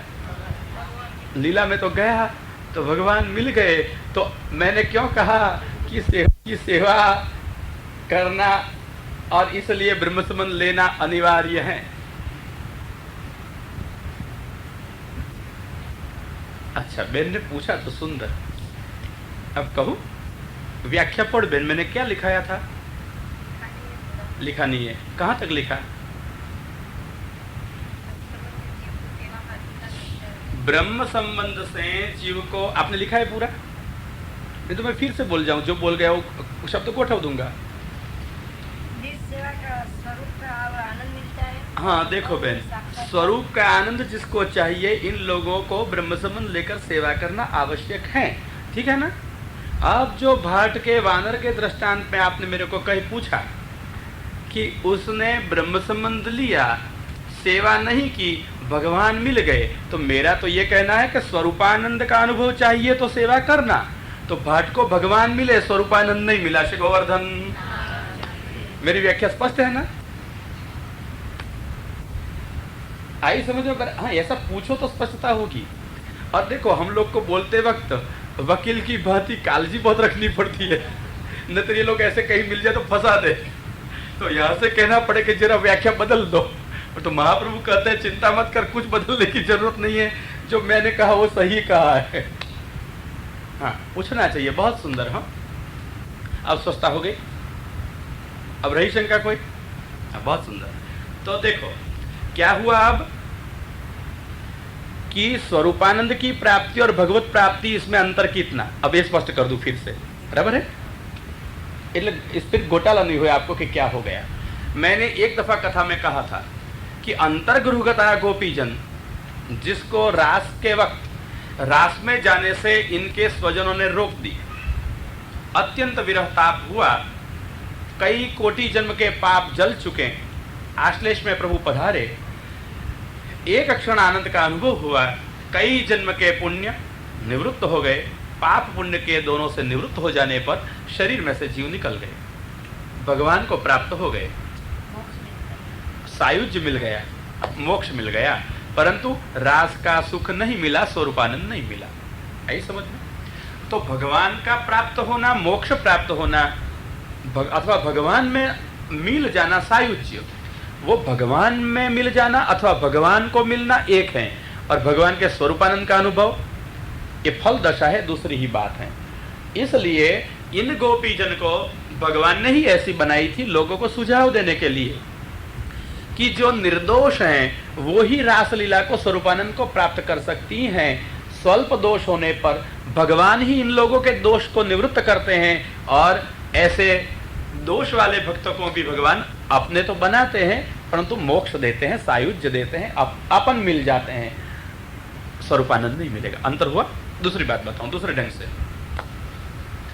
एक वक्त नागजी भट्ट ने एक दफा पूछा श्री गोसाई जी से कि वल्लभाचार्य जी के मत में फल क्या है? तो गोसाई जी ने एक श्लोक लिख करके भेजा और कहा, श्री वल्लभाचार्य मते फलम हितात प्राकट्य मात्रा व्यभिचारि हेतु। श्री वल्लभाचार्य जी के मत में भगवान का प्रकट होना, प्राप्त होना, यही फल है। तत्रोपयोगोखिल साधनानां, सारे साधनों का उपयोग भगवत प्राप्ति में ही करना चाहिए, नवधा भक्ति भी इसलिए करनी चाहिए। तो फल कौन सा हुआ? भगवान का प्राप्त होना, भगवान का प्रकट प्राप्त होना। महाप्रभु ने भी पुष्टि प्रवाह मर्यादा ग्रंथ में फल दिखाया, भगवान एव ही फलम सयथा आविर्भवेत् भुवि, भगवान हमारे लिए भूतल पर प्रकट हो जाए, यही हमारा फल है। तो भगवान का प्रकट होना एक, आई समझ में? दोनों मत से ये हो ना, वल्लभ और विठ्ठल, श्री गोसाई जी और श्री महाप्रभु जी, दोनों के मत से देखें तो प्रभु का प्रकट होना, प्राप्त होना, वही फल है। अब आइए दशम स्कंद श्रीमद् भागवत में, वहां जन्म प्रकरण में मथुरा जन्म की कथा आई, बाद में तामस प्रकरण में शुरू हुई व्रज कथा। उसमें सबसे पहला अध्याय नंदस्त्वात्मज उत्पन्ने, भगवान उत्पन्न हुए, नंद व्रज में नंदराज कुमार के रूप में सबने उत्सव मनाया, नंद के आनंद भयो। भगवान मिल चुके, फल हुआ या नहीं हुआ? हाँ, दोनों मत से हम देख चुके कि भगवान का प्रकट रूप से प्राप्त होना ये फल है। यहां भगवान प्रकट रूप से प्राप्त हो गए ना, तो क्या मिला? फल हो गया। अब देखो, यही तामस प्रकरण के अंतर्गत 4 प्रकरण और हैं। 28 अध्याय का तामस प्रकरण है। उसमें पहला 7 अध्याय प्रमाण प्रकरण, तो भगवान का प्रागट्य प्रमाण में आया। फिर 7 अध्याय में प्रमेय प्रकरण, फिर 7 अध्याय में साधन प्रकरण, और फिर 7 अध्याय में फल प्रकरण। यही फल प्रकरण में होती है रास पंचाध्यायी, और बाकी ये रूप रमण, और बाकी ने 2 अध्याय में है नाम रमण। रूप नाम से होती है भगवान की क्रीड़ा, मतलब कि 7 अध्यायों में भगवान ने अपने स्वरूपानंद का अनुभव व्रजभक्तों को कराया। ये कथा है, उसका नाम फल।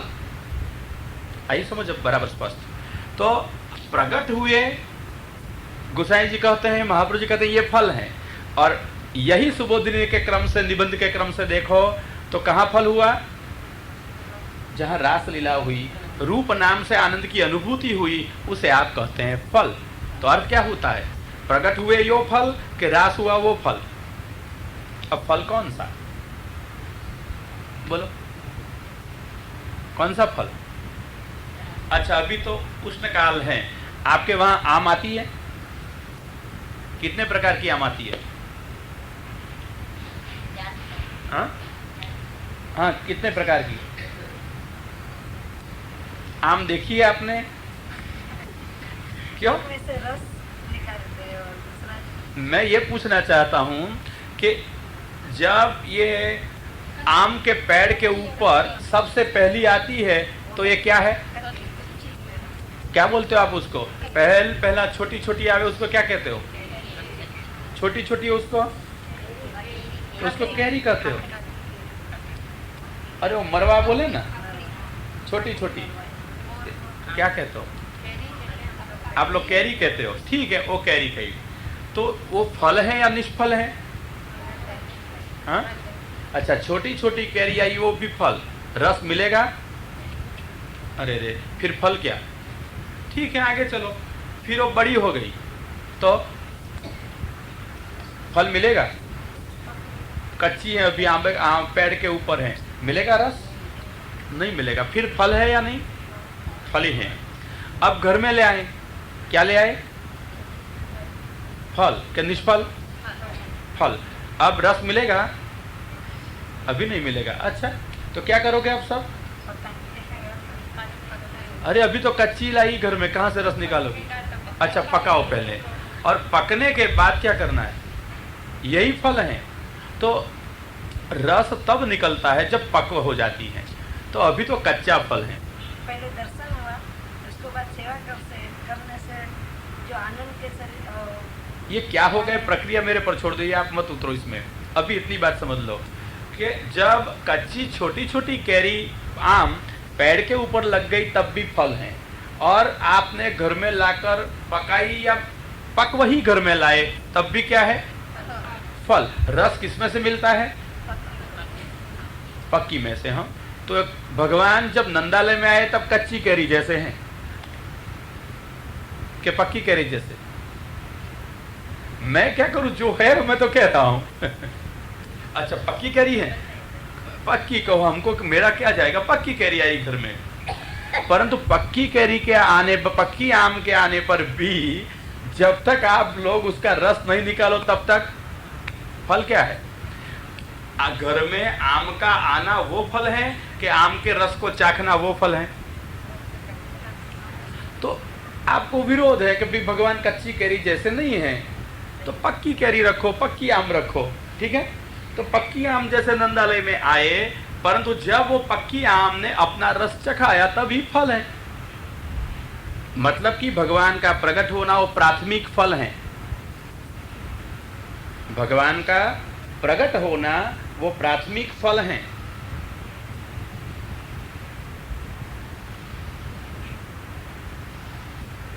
और भगवान का स्वरूपानंद दान करना वो प्रधान फल हैं, मुख्य फल हैं। इसलिए फल कक्षा भिन्न भिन्न है। महाप्रभु जी और श्री गोसाई जी ने जो दिखाया वो प्राथमिक कक्षा में भगवान प्राप्त होने के बाद ही रसानुभव शक्य हो, इसलिए प्राप्ति को ही फल कहा। वहां से ही फल दशा की शुरुआत हुई, मतलब पुष्टि की अनुभूति। अब स्पष्ट हो गया क्या अंतर है प्राप्त होने में और रसानंद होने में, स्वरूपानुभव होने में। तो नंदालय में प्रकट होने के बाद भगवान ने कई तरह की लीलाएं की हैं, बाद में रास की कथा की है, पक्वता भक्तों में करते चलते हैं, और बाद में रसानुभव योग्यता सिद्ध करने के बाद भक्तों को यही रस एवं रास का अनुभव कराते हैं, इसके पूर्व में नहीं। अब मैंने कहा कच्ची कैरी और आपने ना कही थी, हमने मान लिया कि पक्की कैरी है, ठीक है, उसमें भी मेरा एक ध्येय आया था मन में, इसलिए उसकी हाँ कह दी। कच्ची कैरी कही थी वो भी मैंने ठीक कहा था, उसमें भी मेरा ध्येय था, ठीक। अब दोनों कहता हूं कि भगवान जब वन में से आए, गोपीजन ने देखे। आपको युगल गीत आता है? क्या करें, आपको आता नहीं है, एक सब गड़बड़ है ना, सीख लेना, ये 4 गीत तो सीखना चाहिए, बहुत अच्छे हैं। तो गोपीजन ने देखे कि आ रहे हैं भगवान, घर में बैठी हैं, आसक्ति से गा रही है और वन में हो, भगवान को देख रही है जो करते हो। वेणुगीत और युगल गीत दोनों ये गीत हैं जहां गोपांगनाएं अपने घर में हैं, भगवान वन में हैं, जो कुछ करते हैं गोपीजन देखकर घर में बैठकर गान कर रही है, घर में वन की न हो। और ये गान करती हुई कहती हैं, बदर पंडु वदनो मृदु गंडम मंडयन कनक कुंडल लक्ष्म्या।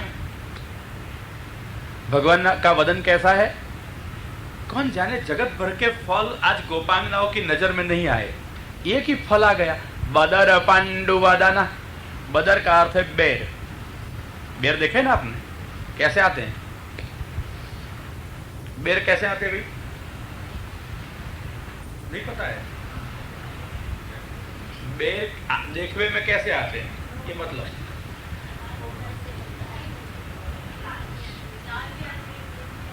अच्छा।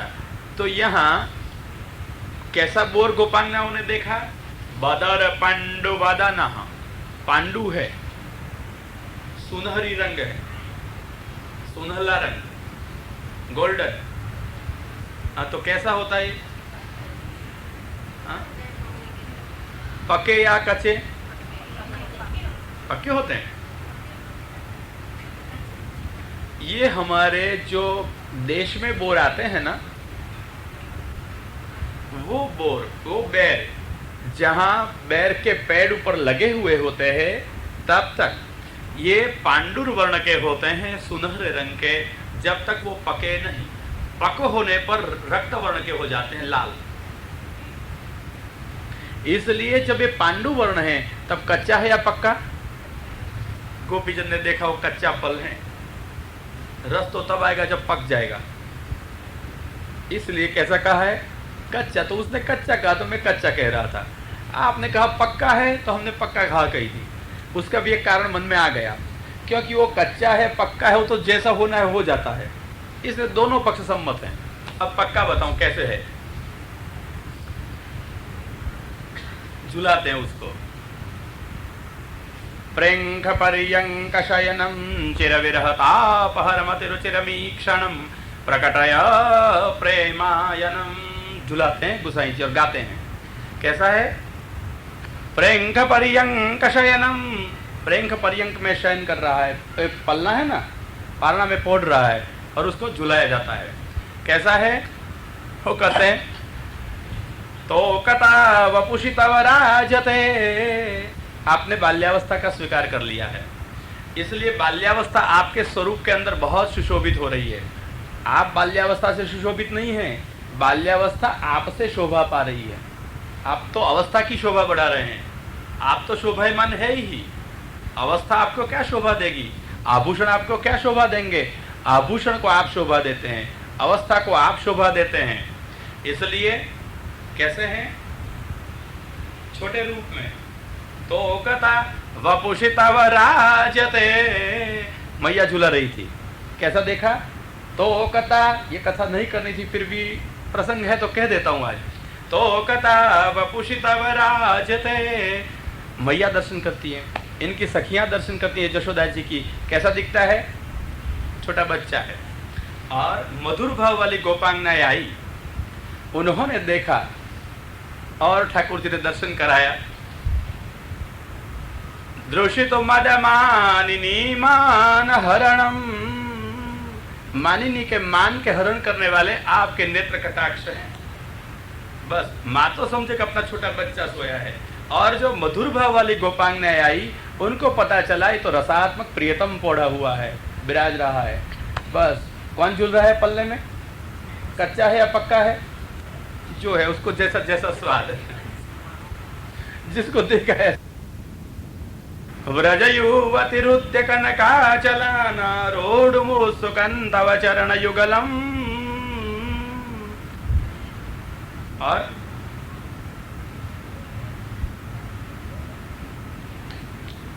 सपदि कुरुते मृदुलम मृदुलम, कहते हैं। हाँ, श्री गोवर्धन, ये गोसाई जी ने वर्णन कर दिया कि वहां श्री ठाकुर जी निकुंज योग्य रसात्मक स्वरूप की झांकी करा रहे हैं।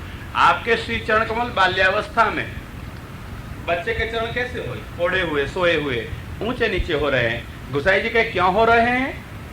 माँ देखती है बच्चा की स्वाभाविकता है, और गोसाई जी कहते हैं नहीं नहीं, ये तो रसात्मक चेष्टाएं कर रहा है, इसलिए व्रजयुवतिरुद्य कनकाचलान आरोढुमुत्सुकं तव चरण युगलम तत्तुमुहुरुन्नमनकाभ्यासमिव नाथ सपदि कुरुते मृदुल मृदुलम। जो गोपांगनाएं कहेगी आगे, यते सुजात चरणाम्बुरुहं स्तनेषु भीताशनैः प्रियदधीमहि कर्कशेषु तेनाटवी मटसि तद्व्यथतेन किंस्वित् कुर्पातिभिर्भ्रमति तिर्भवदायुषां नः। वर्णन करेगी।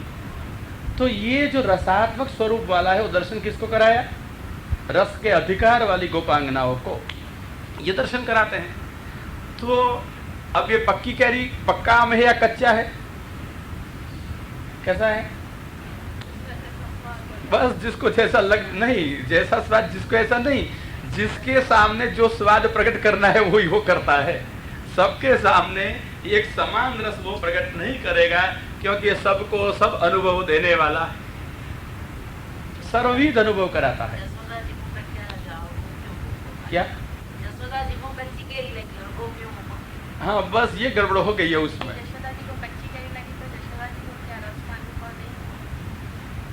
कि मैया पूछ रही है, सुनो, कहती है कि जशोदा जी को अगर कच्ची केरी लगी तो जशोदा जी को रस का अनुभव नहीं हुआ।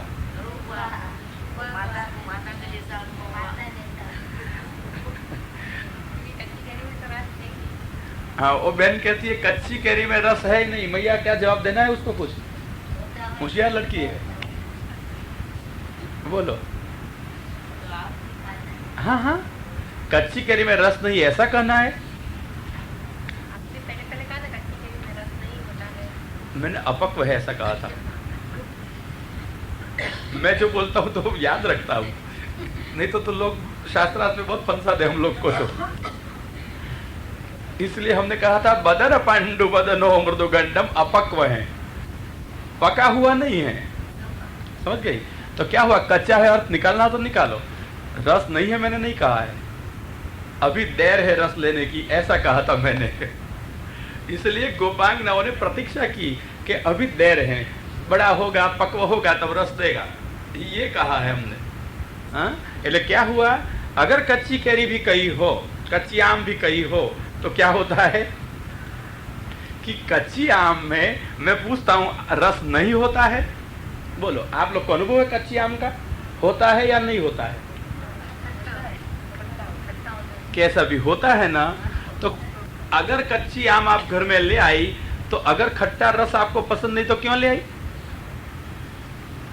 मतलब कि रस का हमेशा मीठा ही होना नियम होता है, कैसा भी रस तो हो सकता है। तो वहां खट्टा रस जिसको पसंद है उसको वो मिल जाएगा। समझ गए? जो रस में जिसका जैसा अधिकार। मातृचरण को जो वात्सल्य रस चाहिए वो वात्सल्य मिल जाता है। और मधुर भाव वाली गोपांगनाओं को जो श्रृंगार की अनुभूति करनी थी वो हो रही थी। मतलब ये भगवान एक ही समय एक ही रूप में सब भक्तों को विविध अनुभव करा सकते हैं। एक ही भगवान, स्वरूप बदलने की कोई जरूरत नहीं रहती है। सर्व धर्म विशिष्ट हैं, सर्व रस विशिष्ट हैं। अगर ये रसात्मक हैं तो रस के 10 स्वरूप हैं, 10 स्वरूप हैं रस के, तो भयानक भी हैं, रौद्र भी है, वो सब अनुभव कराता है जैसा जिसका अधिकार, सब अनुभव कराएगा। वो कंस की सभा में आया ना, तब देखा कैसा दिखता है।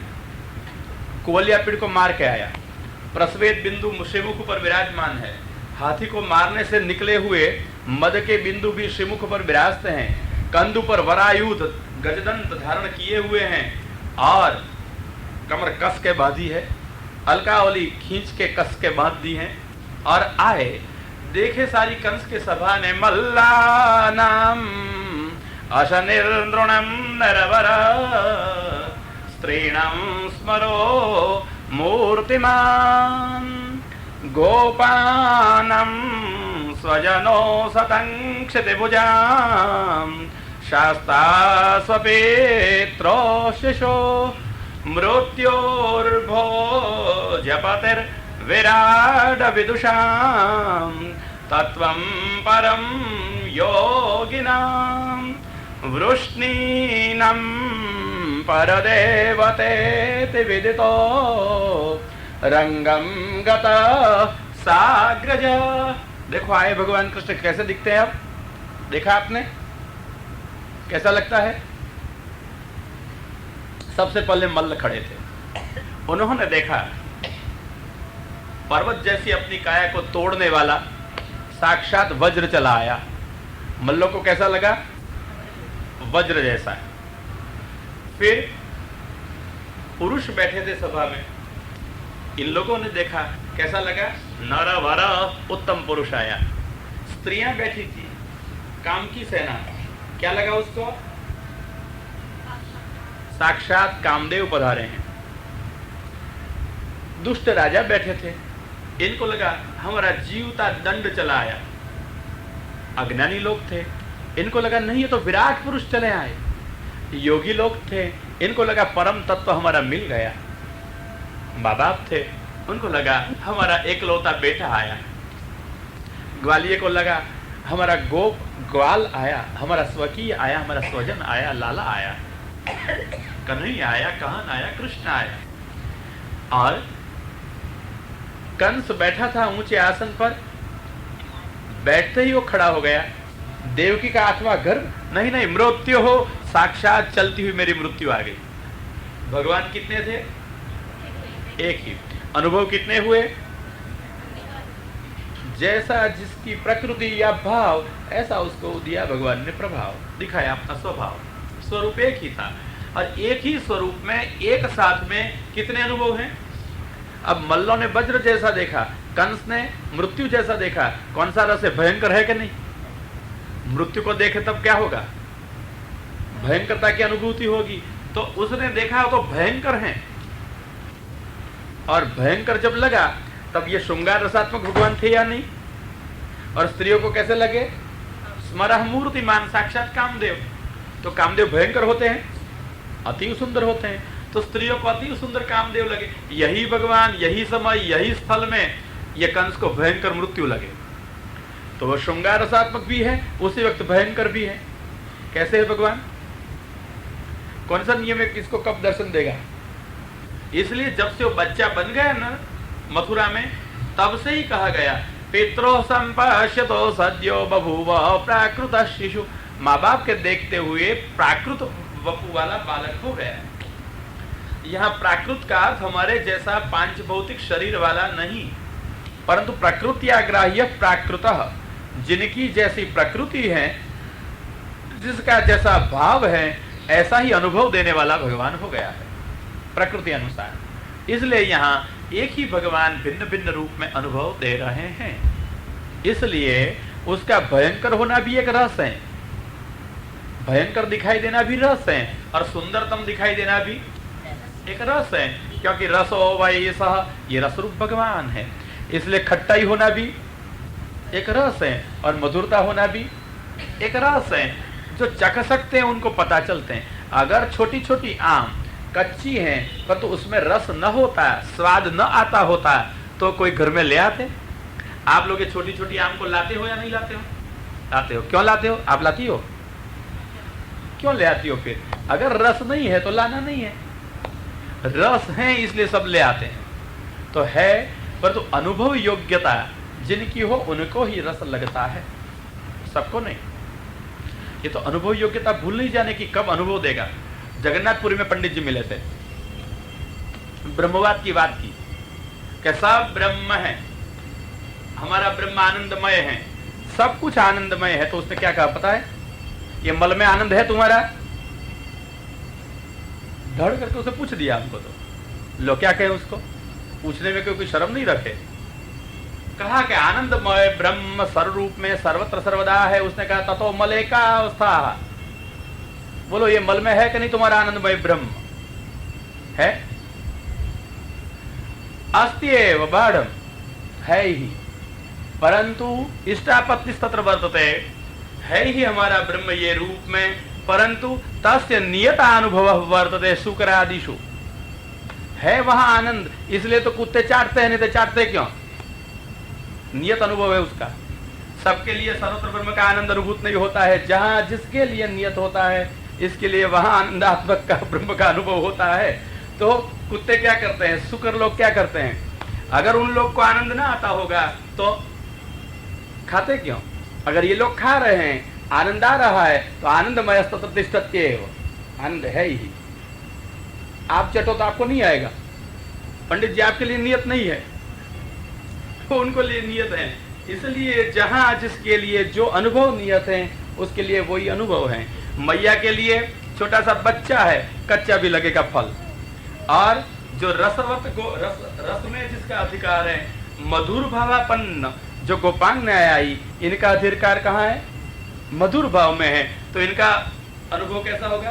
पक्का फल है। बस ये तो अनुभूति है सब सबकी। भगवान में कुछ अंतर होता नहीं है। अनुभव कराते हैं तो भिन्न भिन्न, इसलिए भगवान के स्वरूप में कोई भेद नहीं है, भक्तों के अनुभव में भेद है। लीला भेद से स्वरूप भेद नहीं होते हैं, लीला भेद से अनुभव भेद होता है। सबको स्वरूप रहता है एक ही, चाहे वो मर्यादा पुरुषोत्तम हो, द्वारका वाला हो कि ब्रज वाला हो। पुरुषोत्तम कितने हैं? एक ही हैं। जब वो मर्यादा का अनुभव कराएगा तब मर्यादा पुरुषोत्तम, जब वो द्वारका लीला का अनुभव कराएगा तब द्वारका वाला, और ब्रज में अनुभव कराएगा पुष्टि मधुरता प्रकट करके तब यही आपका पुष्टि पुरुषोत्तम है। परंतु सावधता बरतनी चाहिए। हमको कहां से क्या चाहिए तो किसको भजे। अगर मधुरता चाहिए, रसरूपता चाहिए, तो हमारे महाप्रभु कहते हैं वो ब्रज में प्रकट की हैं। इसलिए सर्वदा सर्वभावेन, फिर क्या आगे? हाँ, भजनीयो व्रजाधिपः। समझ गई क्यों व्रजाधिप को भजना चाहिए?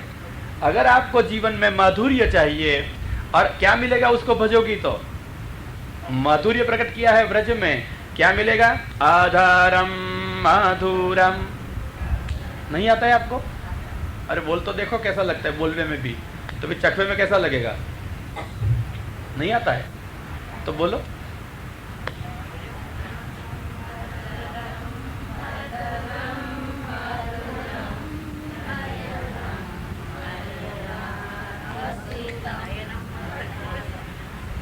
आधारम माधुरम वादानम माधुरम नायानम माधुरम हासितम माधुरम हृदयम माधुरम गमनम माधुरम मधुराधिपते रखेलम माधुरम वचनम माधुरम चरितम माधुरम वसनम माधुरम वलितम माधुरम चलितम माधुरम भ्रमितम माधुरम मधुराधिपते।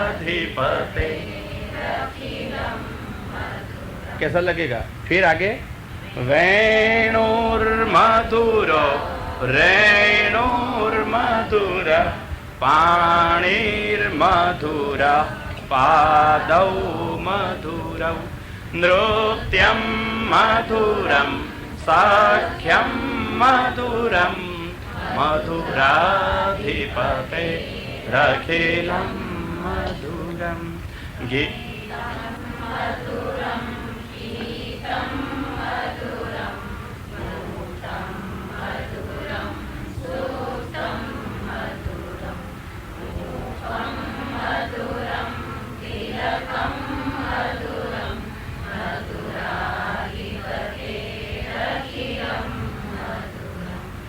कारण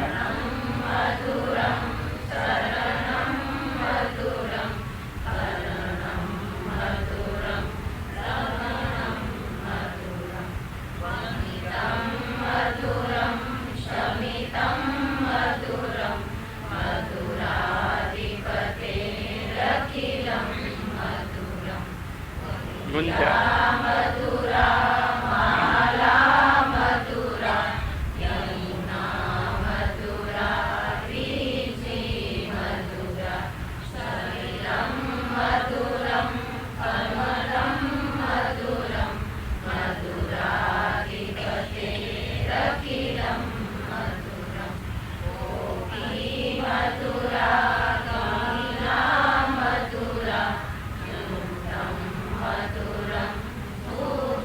योक्तं मधुरं भुक्तं मधुरं द्रष्टं मधुरं शिष्टं मधुरं मधुराधिपते गोपा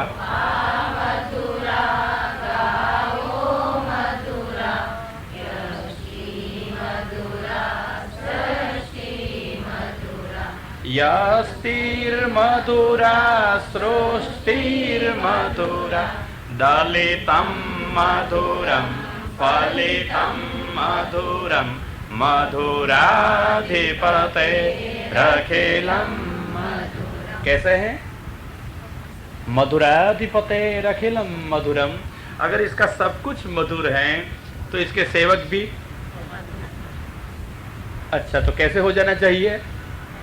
अगर मधुराधिपति की सेवा करना हो तो मधुर हो जाइए, कटु मत रहिए, कठोर मत रहिए, कपट युक्त मत रहिए। कैसे हो जाओगे मधुराधिपति की सेवा करने से? मधुर मधुर। अच्छा, तो ये मधुरता का अनुभव करना हो तो आइए मधुराधिपति की सेवा करें, और मधुराधिपति की सेवा करके मधुरता का अनुभव अगर चाहते हो तो ब्रह्म संबंध अनिवार्य है महाप्रभु जी की रीत में चलने के लिए। होगी फिर से यही बात। अच्छा, तो ये महाप्रभु जी की रीत में चलकर सेवा करना हो तो ये महाप्रभु जी का जो मार्ग है उसको एक और नाम दिया गया। मार्ग का अर्थ तो मैंने दिखाया था ना, क्या? मार्गते अनेनिति मार्ग हो, जिससे कुछ प्राप्ति हो वो मार्ग। यहाँ स्वरूपानंद प्राप्ति फल है, मुख्य फल है, भगवत प्राप्ति प्राथमिक फल है, ऐसा वो मार्ग है। दूसरा नाम कहा जाता है संप्रदाय। आजकल के लोग कई को बोलते संप्रदाय तुम्हारे वाड़े हैं, संप्रदाय होना चाहिए नहीं। लोग कहते हैं किसी भी रास्ते पर चलो, सब रास्ते सरके हैं, एक ही मिल जाएगा, सब रास्ते सरके हैं। क्यों आप लोग संप्रदाय का आग्रह रखते हो? कहते हैं सब आजकल के कहते हुए पड़े हुए लोग कि क्यों आग्रह रखते हो? तुम्हारा संप्रदाय सच्चा और दूसरों के कच्चे। क्यों कहते हैं कि देवी देवता भगवान महादेव साईं बाबा सब बैठा, सब एक ही है, ऐसे भी। अच्छा, ऐसे भी कहते हैं। तो देवी देवता महादेव सब बैठा हो, सब सरखे हैं। सब एक सब। फक्त उनके बच्चे और पड़ोसी के बच्चे ही सरखे नहीं हैं। बस छोटी बात कहने जैसी है, सब सरखे हैं क्योंकि देवता इनके हाथ में आए तो सरखे हो गए, परंतु इनके बच्चे और पड़ोसी के बच्चे सरखे ही है ना, नहीं है? सरखे हैं। अच्छा, तो अपने बच्चे को जो आप वारसा में रकम दे जाओगे, पड़ोसी के बच्चे को दे दोगे ना? आपके बच्चे को जो रोज खिलाओगे, पड़ोसी के बच्चों को खिलाओगे ना? नहीं है। अच्छा, बस छोटी सी व्यवहार की बात मैंने पूछ देखी इन लोग को कि अगर ऐसा हो सब सरखे हैं तो ये सब सरखे हैं। ये कम्युनिज्म ये समाजवाद या साम्यवाद, सबको समान गिनना या बना देना, मैं कहता हूं हम हमारे घर में या व्यवहार में भी चलाते हैं, सब सरखे हैं। आप सरखे कहते हो तो कल्पना से या शास्त्र से? देवताएं आपकी कल्पनाओं की निपज हैं या शास्त्रों के दिए हुए स्वरूप हैं? देवता ने आपने आपकी आंखों से देख के नापे हैं कि सरखे हैं? कैसे आपने कहा सरखे हैं? अगर कहते हो देवता का कोई अनुभव है तो बताओ कहां सरखे हैं?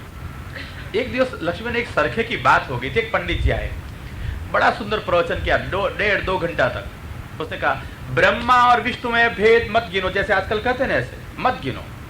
इतने प्रमाण शास्त्र के दिए, इतने दिए कि माथा चकरा जाए, सिर चकरा जाए अपना। तो सुन रहे थे भाई बैठ बैठ के, क्या करे, सब लोग बोल बोल करे। तो उसने 1.5-2 घंटा तक वहां से कुचड़ कुचड़ के प्रमाण का कुच्चा बोला दिया।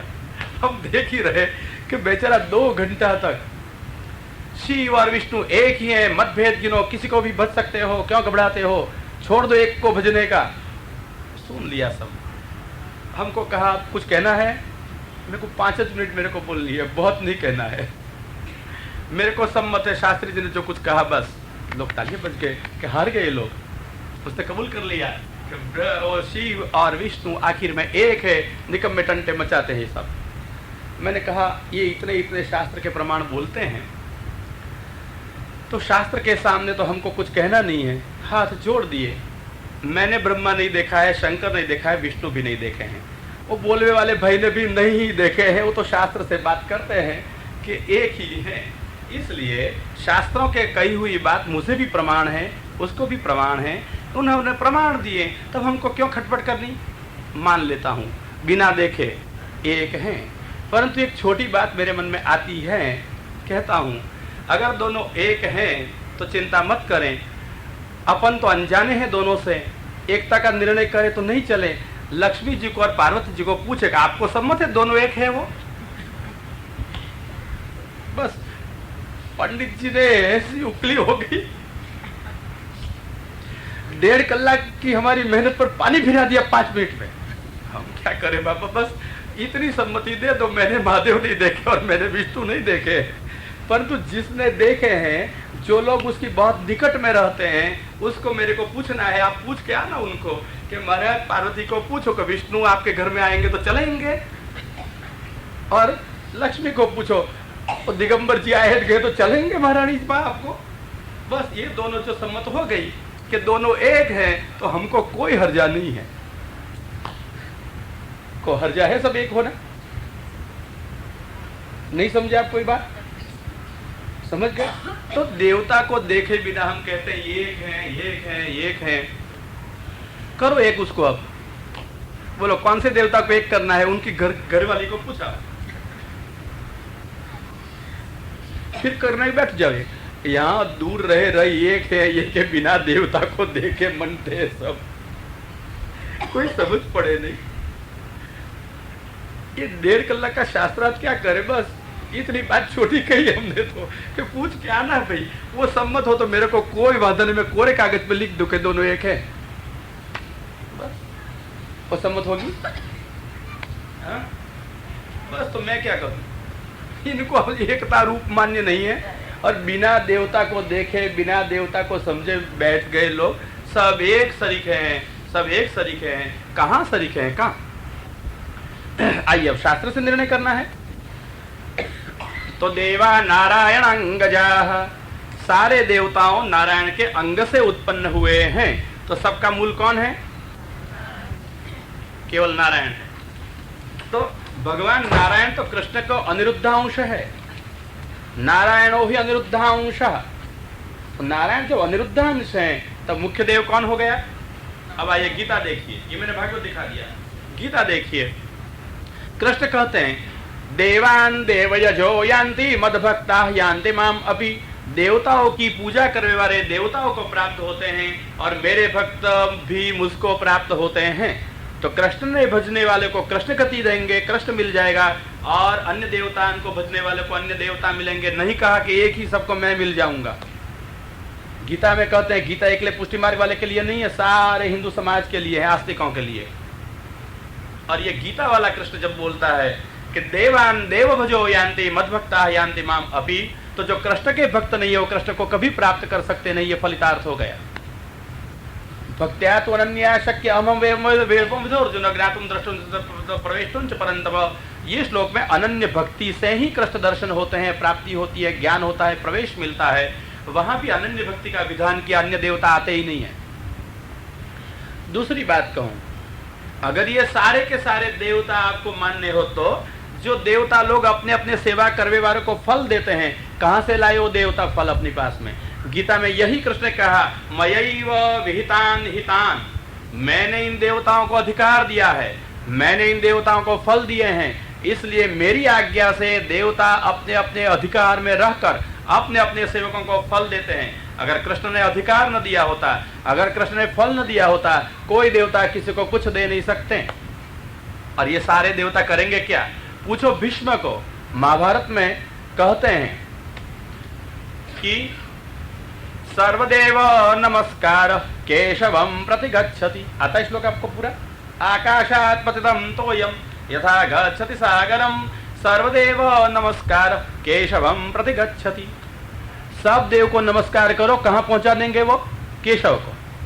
बैंक में पैसा भरने को जाते हो, चेक भिजवाते हो, तो बैंक में जब पैसा भरने को कोई जाए तो पैसा कहां देना पड़े? अरे बैंक में भरना है, कैशियर को क्यों देंगे? पैसा कहां भरना है? बैंक में। कैशियर को क्यों दिया?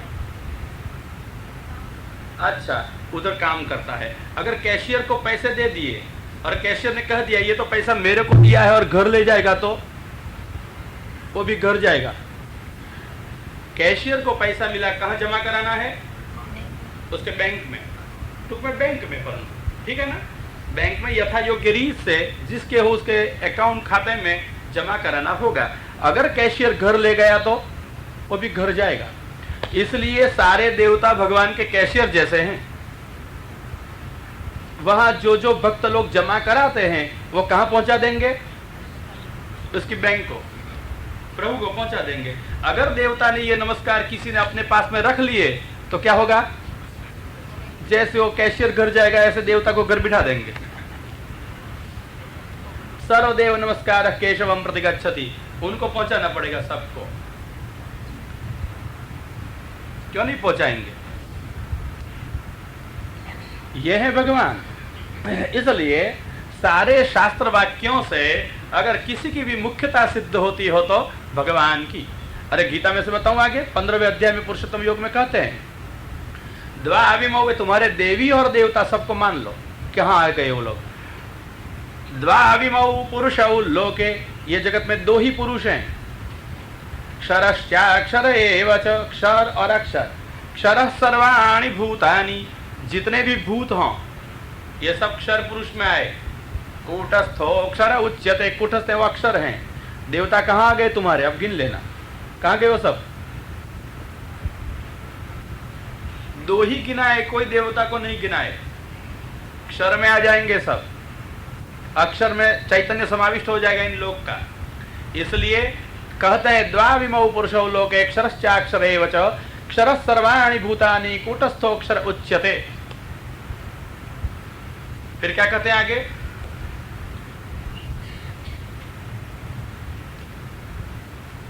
पुरुष उत्तमः पुरुषस्त्वन्यः परमात्मेति उदाहृतः यो लोकत्रयमाविश्य बिभर्त्यव्य ईश्वरः।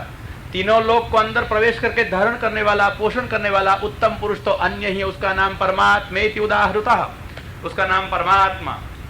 और फिर कहते हैं तस्माक्षरमतीतोऽहम् अक्षरादपि चोत्तमः अतोऽस्मि लोके वेदे च प्रथीतः पुरुषोत्तमः।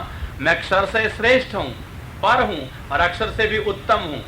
और ये अक्षराक्षर से उत्तर होने के कारण, उत्तम होने के कारण मैं लोक और वेद में प्रसिद्ध हूँ पुरुषोत्तम। तो आ गए आपके सारे देवता अक्षर और अक्षर के बीच में। उससे उत्तम कौन है? भगवान पुरुषोत्तम श्री कृष्ण। इसलिए सब देव सरखे हैं कहने वाले न देवता को देखे हैं, न उनके घर जाकर कभी पूछा है, न उन लोगों ने देवताओं के शास्त्र के तत्व को ढूंढा है। कहां से सरखे हो गए? सब में मुख्य कौन है? एकमात्र भगवान कृष्ण हैं। इसलिए लोग मानते हैं कि चलो 1000 रास्ते हैं, कहीं पर रास्ते पर चलो। मैं एक क्षण भर के लिए वेदांत के प्रसिद्ध अभ्युपगमवाद से कहूं, सामने वाले की बात स्वीकार करके आगे चलो और उसको तोड़ दो। ये वेदांत में शास्त्रार्थ ऐसे होते हैं, आपकी बात पहले मान लेने की, बाद में उसको ही तोड़ने की, ये धंधा होता है। इसलिए मैं कहता हूं कि मान लो कि भगवान को प्राप्त करने के 1000 रास्ते हैं, स्वीकार कर लिया, परंतु पूछता हूं 1000 रास्ते के होते हुए भी आपको चलने के लिए कितने रास्ते होते हैं? 1000 रास्ता। बस 1000 में से कोई एक पसंद करो और उसके ऊपर चलो तो कुछ प्राप्त कर सकोगे। 1000 रास्ता के होते हुए भी 1000 रास्ते पर आप चल नहीं सकते हो और 1000 रास्ते पर चलने के कुछ प्राप्त नहीं कर सकोगे जीवन के अंत तक। इसलिए अगर हमको चलना ही है, अगर हमको कुछ पाना ही है, तो चाहे वो रास्ता आपको पसंद हो, एक तय कर लो और इस पर डटे रहो, दृढ़ होकर ये पथ से चलते रहो तो जरूर कुछ पाओगे। इसलिए 1000 रास्ता कहने वाले क्या करते हैं? अधकचरे लोग, कि एक रास्ते पर चलने की लोगों की निष्ठा तोड़ देते हैं कि 1000 रास्ता है, क्यों अड़े रहते हो पुष्टि मार्ग में? मैं कहता हूं आइए, 1000 रास्ता होने पर भी एक रास्ता पर चलना ही होगा, तब कहीं पहुंचोगे। होने दो 1000 रास्ता। अब बोलो, रास्ता के 1000 होते हुए भी हमारे चलने के लिए अगर हमको कहीं पहुंचना हो तो कौन से कितने रास्ते हो सकते हैं? एक। तो क्या करना होगा? हमको किसी एक ही रास्ता को पसंद कर लेना होगा दृढ़ता से। तो अगर आपको स्वरूपानंद चाहिए तो कौन से रास्ते से मिलेगा? एकमात्र पुष्टि मार्ग ये फल है। आइए तो श्रीमद् वल्लभाचार्य जी के पुष्टि भक्ति मार्ग के अनुसार चलो और यही स्वरूपानंद प्राप्त करने के लिए उत्कृष्टतया उत्तम प्रकार से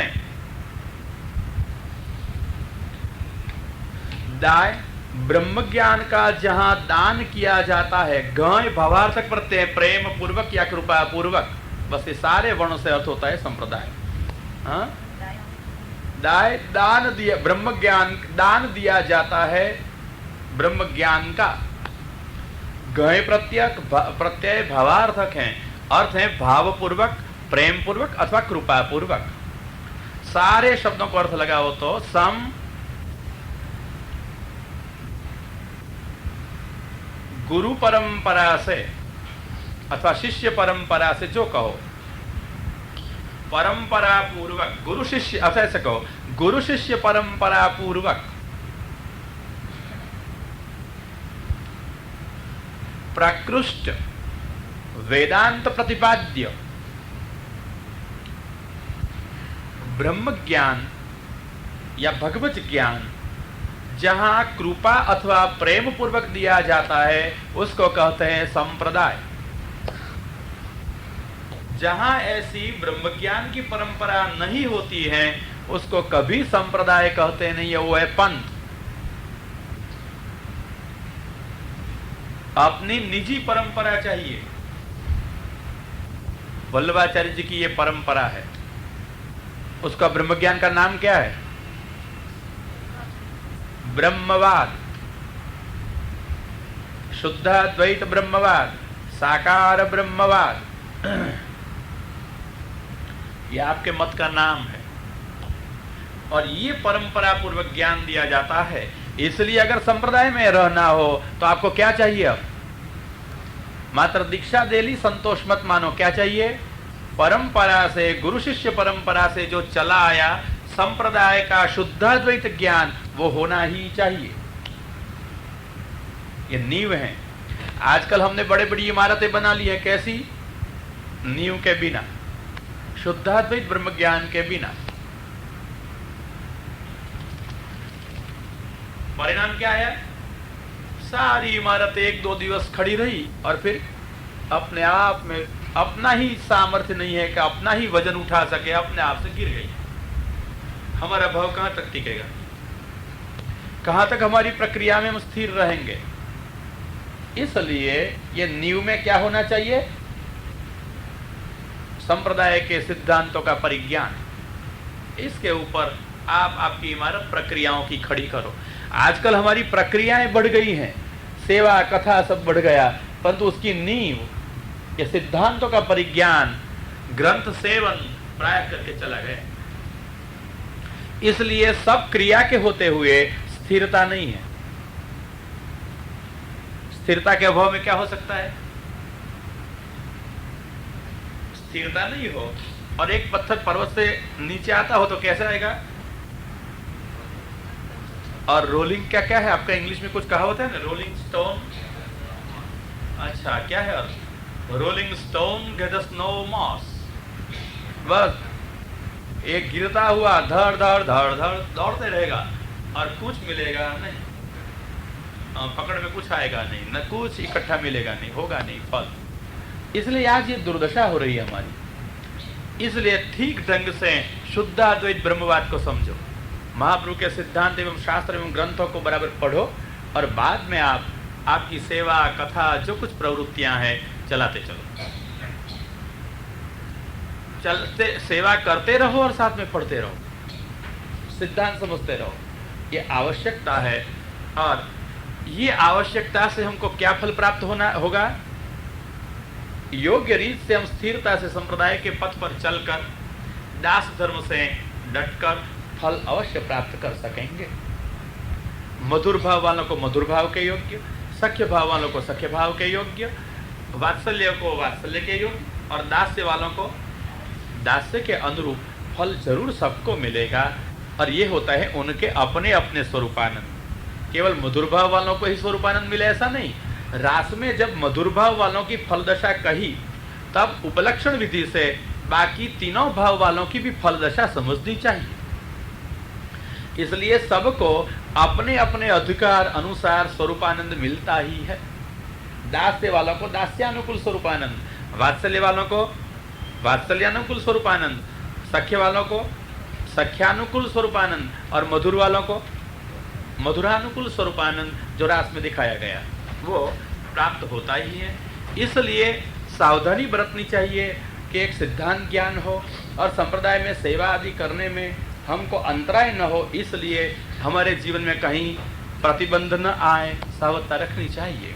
और यही अवरोध जो हमारे मार्ग के हैं, ये मार्ग तो कैसा है? गुलाब के फूल के जैसा, परंतु कहीं फूल की डालखियां चुभे नहीं, इसलिए दास धर्म से सावधानी से बाहर निकाल दो। ये कोमल मार्ग पर चलते हुए कृष्ण ही हमारे तक आ जाएंगे।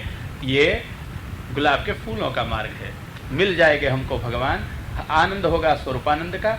अगर चलते हो फिर भी आज तक भगवान नहीं मिले तो आइए सोचो, आप इसे तलवार की धार कहो कठिनाइयों के कारण, अथवा गुलाब की डालखी कहो कुछ बच गई है अंदर, चुभती रहती हैं, और वो है भगवान अप्रसन्न हो ऐसी हमारी जीवन शैली, कहें अपराध। वो 4 गिनाए थे, कौन से?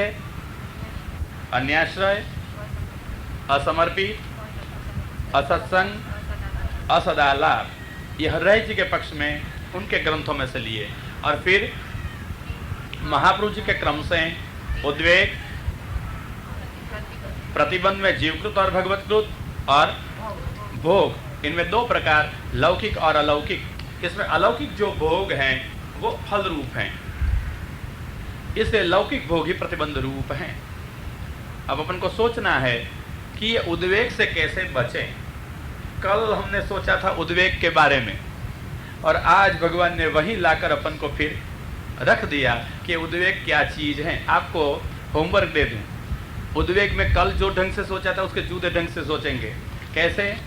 नवरत्न आता है ना आपको सबको, तो चित्तोद्वेगम विधायापि हरिर्याद्यात् करिष्यति तथैव तस्य लीलेति मत्वा चिन्तान्द्रुतं त्यजेत्। तो ये प्रतिबंध में से कैसे बचना वह सिखाते हुए महाप्रभु ने कहा, उद्वेग अगर आ गया तो बुद्धिया त्याज्य, लौकिक भोग भी बुद्धिया त्याज्य, बुद्धि का उपयोग करें।